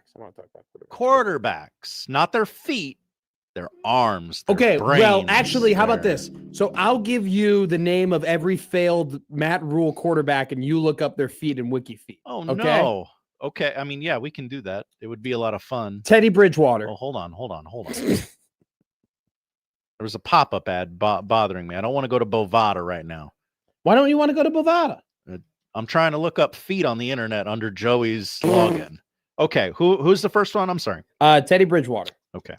Now, are you going to say something about Teddy Bridgewater? Or Teddy Bridgewater was not on here. Not on here. Teddy, you got to get your WikiFeet game right. Teddy was the quarterback for the Carolina Panthers all the way back in 2020. Went 340 for 492, 3,700 yards, 15 touchdowns, 11 interceptions, rushed for 5 touchdowns. In 2020, Matt Rule's quarterbacks threw overall for 3,800 yards, 16 touchdowns, 16 interceptions at a 67% completion percentage. In 2021, his main starting quarterback was a man by the name of Sam Darnold, a Super Bowl champion. WikiFeet, please. Oh, sorry. I was responding to, what was the name?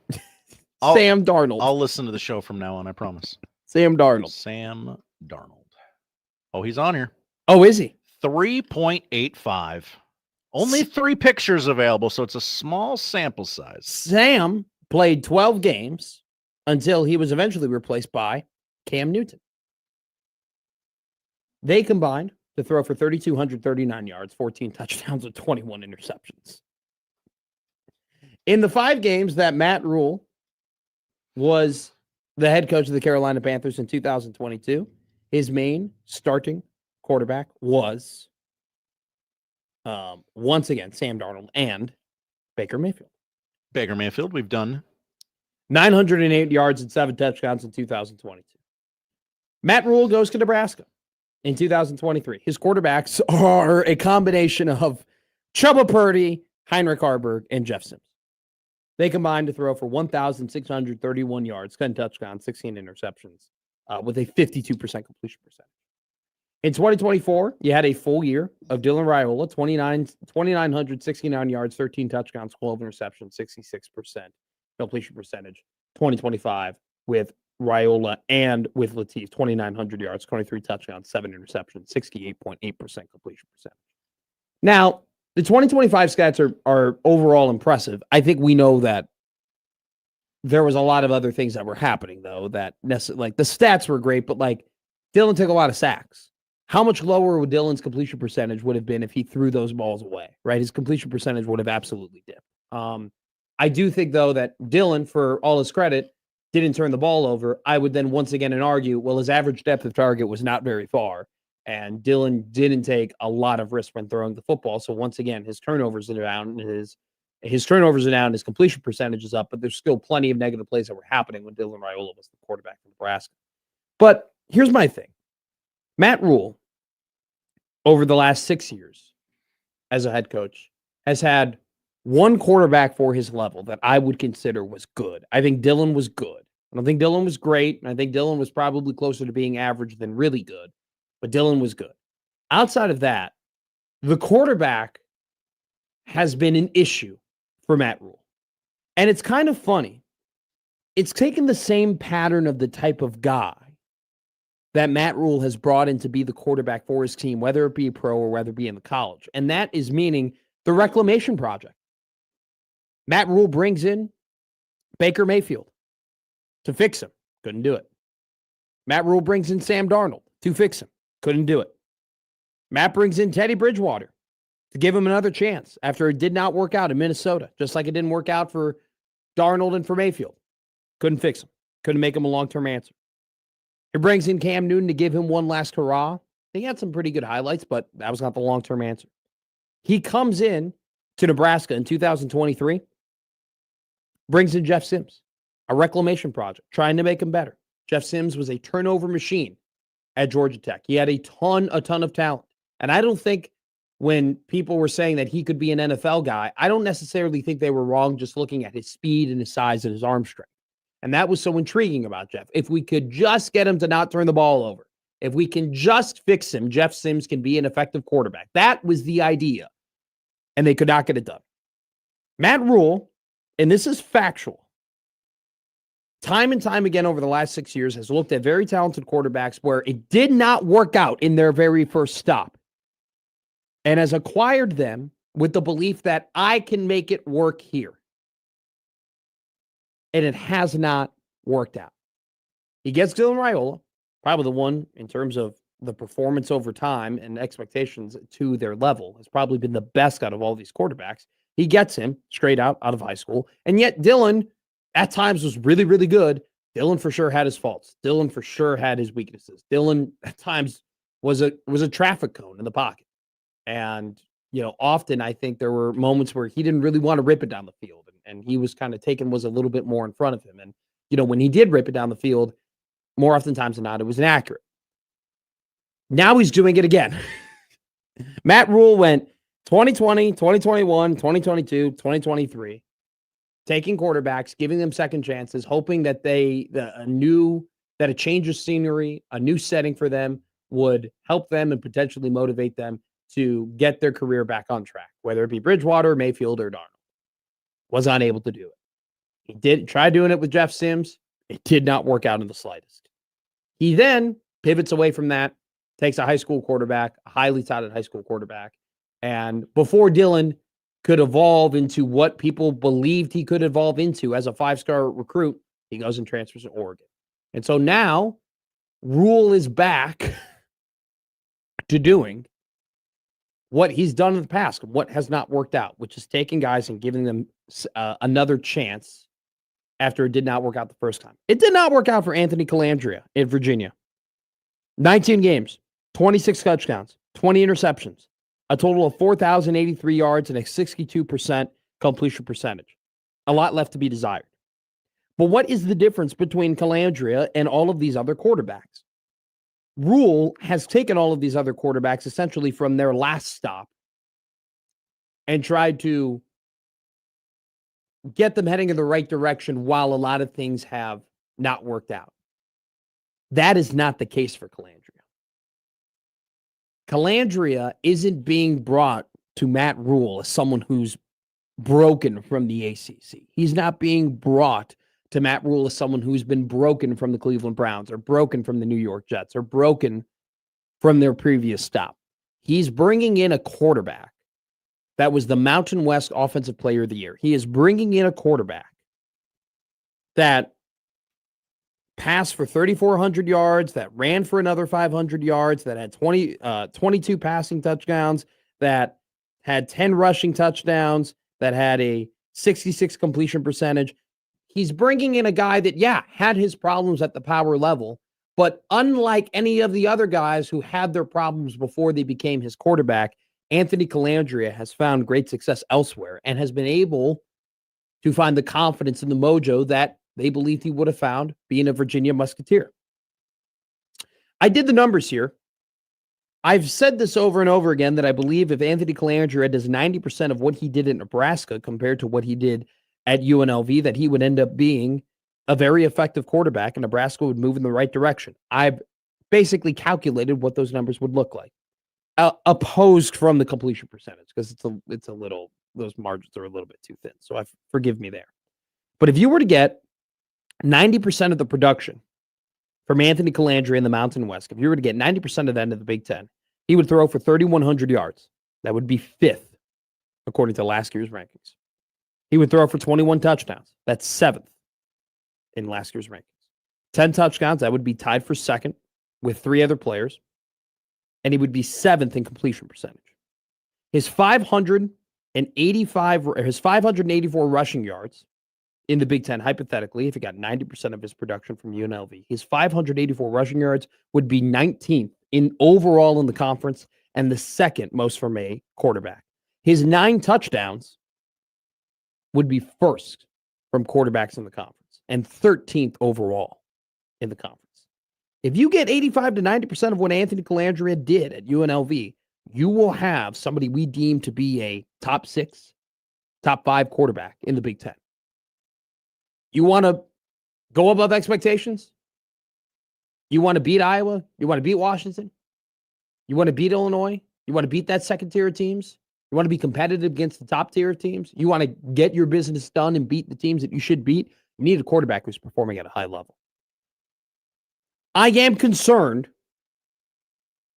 of the history that Matt Rule has when it comes to acquiring quarterbacks who did not work out in their first initial start. The history tells you it does not work out. The history tells you that he has failed to fix these reclamation projects.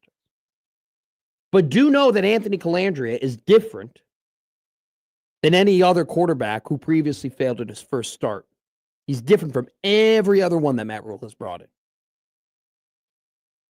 I think that difference of being able to go elsewhere, being able to find that success, being able to find out what works for you, being able to build that confidence within yourself somewhere else, to then return to the power conference is a bigger deal than maybe people are giving credit for. And if he just does equal to what he did at the Mountain West, he'd be a top 3, top 4 quarterback in the Big Ten statistically. You lower that number to 85%, he'd still be one of the better quarterbacks in the Big Ten. This guy is going to make some back-breaking turnovers. And you just pray that they don't come in very big moments in close games. But he's going to make some electric plays this season. That's exactly what Nebraska needs. Andy Kennedy coming up next here on Middays.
Now, back to Middays with Matt on 1620 The Zone.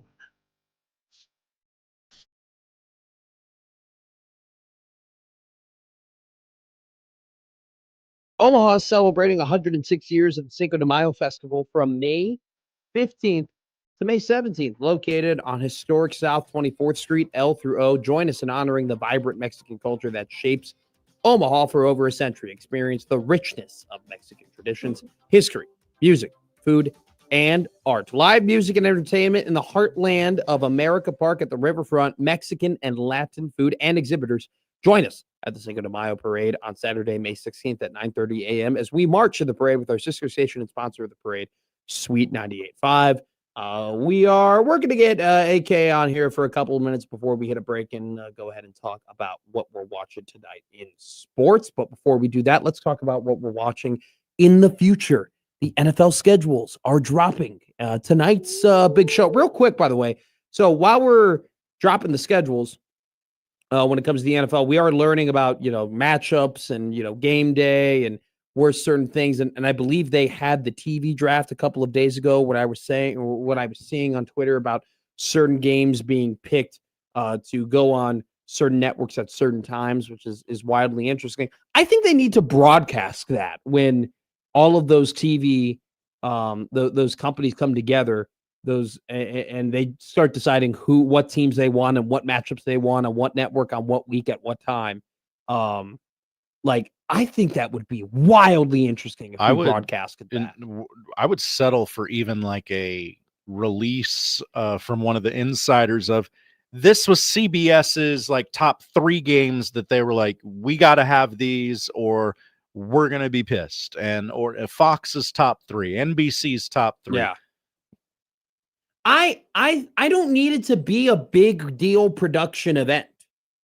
I would just kind of, even if you put it on, here's who they picked in what order. Get me and I just want to know how these TV networks view the schools, how they view the matchups. Who do they value more than the other? I think it actually would probably be pretty enlightening for some of these schools to recognize, oh, maybe we're not as a big deal as we think you are, or maybe we are a pretty big deal and a bigger deal than maybe we anticipated we would be.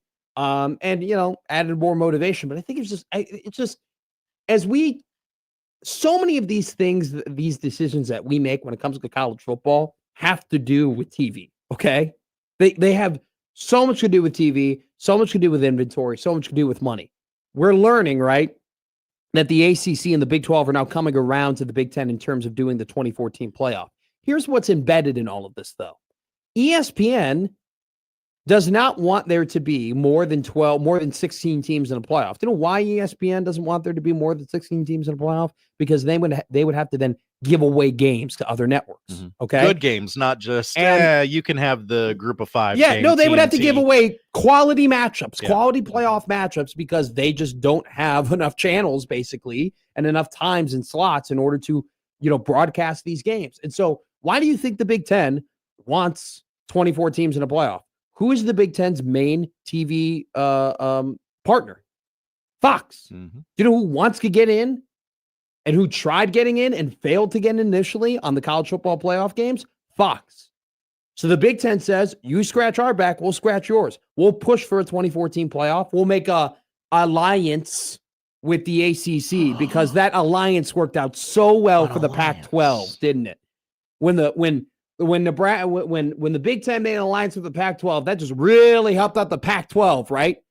Just as soon as they swooped right under them and took Washington, Oregon, UCLA, and USC. But that's why the Big Ten does what they do. They want 24 teams so their TV partner, Fox, can get playoff games. And ESPN goes, no, we don't want that to happen because we don't want to give those away. So who is saying, no, we do not want a 2014 playoff? Mm-hmm. The SEC. Who's the SEC's main TV partner? ESPN.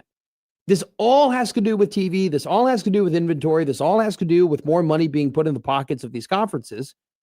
And if we're going to be all, cloak and dagger and very veiled about all this stuff, but while at the same time it runs the decisions we're making in sports, just open it all up.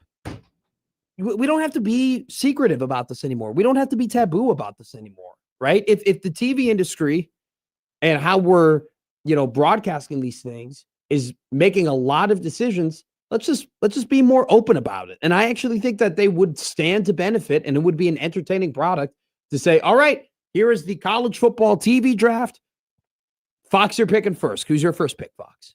Oh, we're going to go and take Ohio State, Michigan. All right, great. Mm-hmm. All right. Hey, NBC, you get the next pick. Oh, we're going to take Nebraska, Penn State. Oh, we didn't think they would take that game. Hey, why did you take that game? Well, we think Nebraska has a really big fan base and this and that. And the last time we did that'd be fun.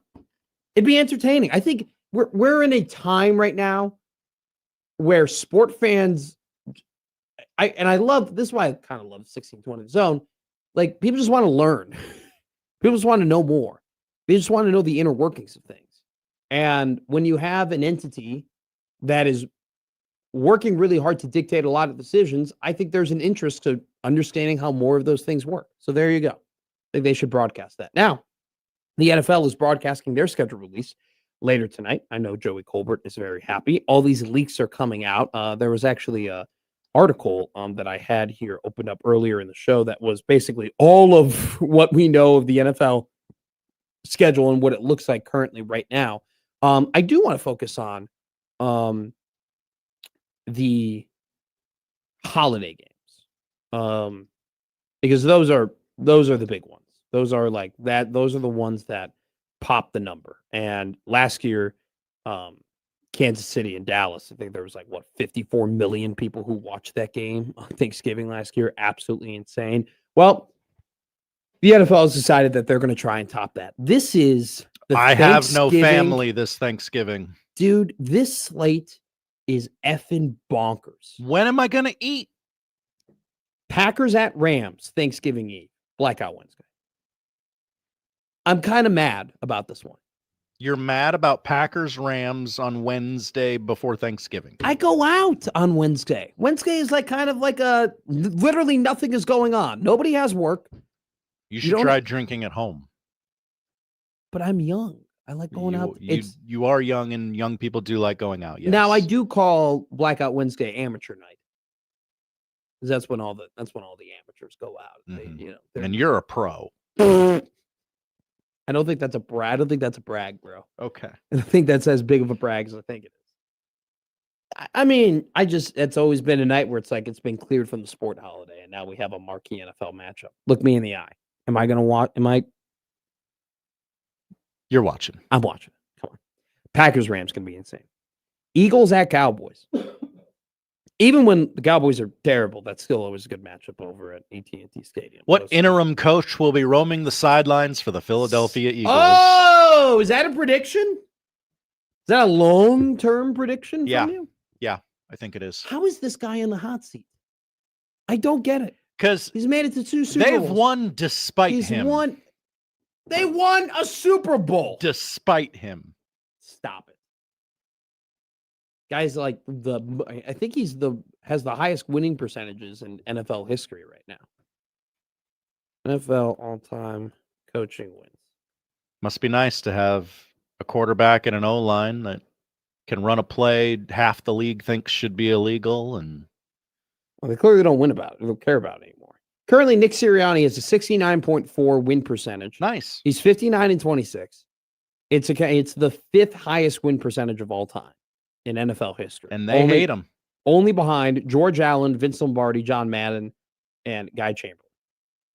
Michael Severe said it on Tuesday. The Philly hates their team. But yet they win. Yep. All this guy does is win. Yep. All he does is make the playoffs. Yep. I understand that he's not a super genius. All right. I understand it. The Dangerous Alliance. I'm a super genius. What a group. Oh, stunning Steve Austin, baby. Him and Big Dom. He's a joke. They let him voice the intro for the PGA Championship today. We don't need. First of all, couldn't find a real celebrity to do this.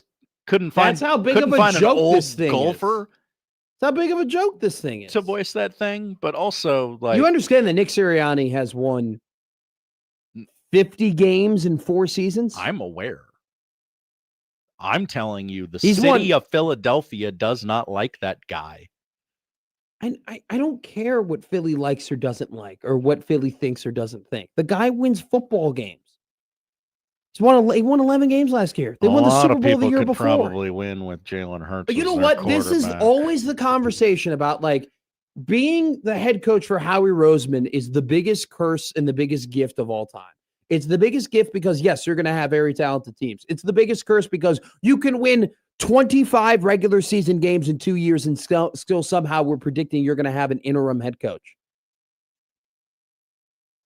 You know what? Part of me now wants Nick Sirianni to get fired just to see if someone could win with this roster, or like how many games they could win with this roster, just so we could all get mad at that guy. Am I saying he's the best coach in the league? Absolutely not. Am I telling you that you're crazy to? I think they would be very foolish to fire this guy, and I think somebody would hire Nick Sirianni very quickly. All the guy has done is win. 14 games, 11 games, 14 games, 11 games. Those are his last, and that's not even including the playoff wins.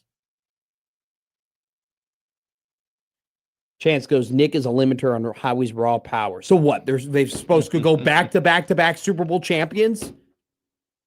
You know what's a limit on Howie's raw power? His inability to fully adjust to his aging offensive line. That's the limit on Howie's raw power. Get out of here. How does this turn into an Eagles segment? All right. Eagles at Cowboys on Thanksgiving. Bears at Lions. Chiefs versus Bills. Come on. Just right here, baby. Put it in my veins. Now, I am mad about something.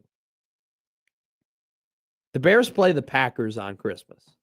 Okay. Bears are going to play the Packers on Christmas late in the season. This is going to be an incredibly pivotal game at home. Yeah. For the Bears. Playoff implications very well could be on the line. This could be a almost certainly win, and you are one step closer to being in the wild card. Mm-hmm. And I have to watch this thing on the most enjoyable day of the year. I love Christmas, but I'm going to wake up on Christmas morning with a knot in my stomach. I'm going to be very nervous on Christmas. There's a potential that I'm going to have a terrible Christmas.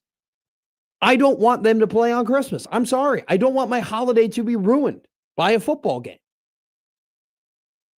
If the Bears lose this game, especially what if the Bears heading into this game are like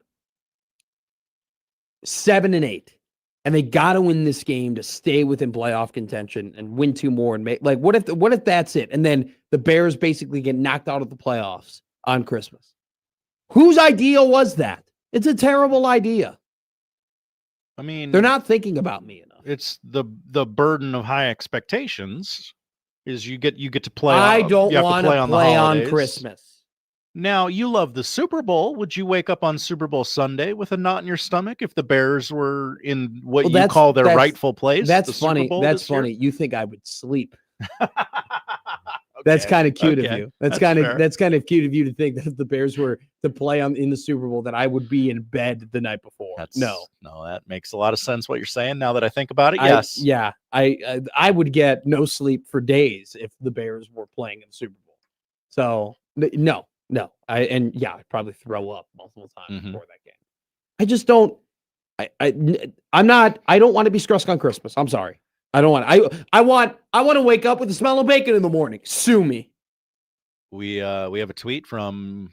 I'll leave the name out of this for now.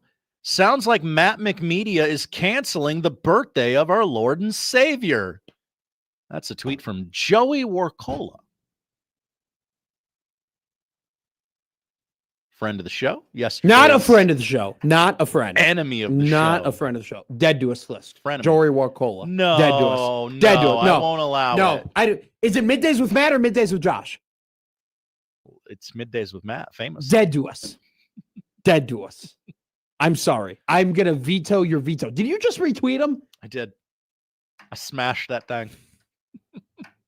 I love you. I can't stand Joey. Coming up next, what to watch here on Middays with Matt.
go, Josh. What are we watching, brother? We are not watching the National Basketball Association because they do not have a televised game tonight. Did you know that? Oh, you're John Travoltaing the NBA. How? Oh, that's a good How? graphic idea. You have 4 series going. How do you have 2 of them are over? It's bad planning. Yeah. Well, okay. The wrong cool. 2 teams advanced. Can I be real? I kind of wanted to watch basketball. I haven't watched enough basketball. You Good can- win from the Cavs yesterday. Yeah, you can watch a NHL doubleheader on TNT. Canadiens at the Sabres tonight. Decisive game 5. 6 o'clock puck drop for that one, followed at 8:30 by Knights and Ducks in California. Vegas leads that series 3-2. Baseball on our TVs. The Rockies are taking on the Pirates right now on MLB Network. It's followed by Cardinals Athletics at 2:30 in your nightcap. Giants Dodgers out west. Number 24 Nebraska baseball about to get underway up north at Minnesota. 2 o'clock first pitch on BTN. WNBA doubleheader on Prime.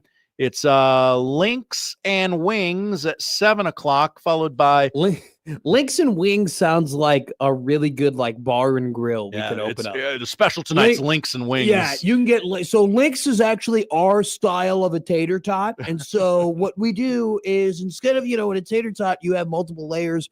We actually link the layers together so it more looks like a fry. It's actually kind of a flakier fry. I love them. I would prefer the Chipotle adobo sauce or our lemon pepper's fire, bro. So if you get half off Lynx, if you get 10 wings is our deal, and then I'll kick it, because I'll kick it some free drinks. I like it. Well, we could pitch that when you're at Twin Peaks this Friday. Yeah, you guys go what a link is. You guys have links here. You got links here. You got links here. Oh, I thought this was a cool spot. Oh, sorry. Oh no, that's over. Okay, cool. Yeah, I'll have a lemonade.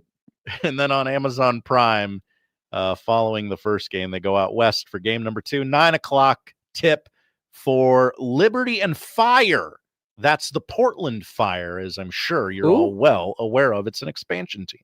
And then finally, at 8 o'clock tonight on FX, it is the season 5 premiere of Welcome to Wrexham. In a tough new league with a mostly new squad, Wrexham fans and co-chairman Rob Mack and Ryan Reynolds try to keep focus on what makes Wrexham Wrexham. What makes Wrexham Wrexham? Make your own jokes. Wreckham. Talk right now. I'm going to kill your bookmaker. I'm going to rip his throat out. I will blow this man out. I will step on his throat until the man chokes. Let me tell you how. Dog. Winners. Dog. Winners. Dog. Winners. Dog. Winners. Dog. Winners. I'm on a roll. Dude, you gotta love dogs, right? All right, it's a goal scoring Thursday. Everyone knows I like Swedish. Been saying about that for years. I like Swedish people. Okay, that's why I like going up to northern Minnesota. All You the time, love 'cause their little meatballs. I don't you? love meatballs. I Rasmus Dahlin to score a goal tonight plus 400. I was gonna make bad jokes, but now the kids are in the car, so I can't do that. They're all getting picked up from school, or some. Are they? A little early for that, but Well, maybe they got a doctor's appointment or a dentist appointment, or they have a private hockey lesson. Yeah.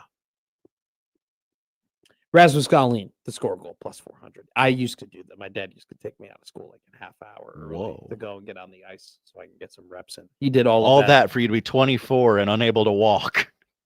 Middays with Matt. Great episode today. We had a ton of fun. We want to thank Salt and Peppa for an incredible performance early on. It was absolutely phenomenal. We thank Salt and Peppa. And we want to thank Josh Odson, who said he's got that salt and pepper beard that's working right now. Absolutely beautiful. We will see you tomorrow on a Preakness Friday, everybody. Hell yeah, brother. Let's make some money. Nobody knew. Nobody had any idea until I just told you. USC in the crossover coming up next.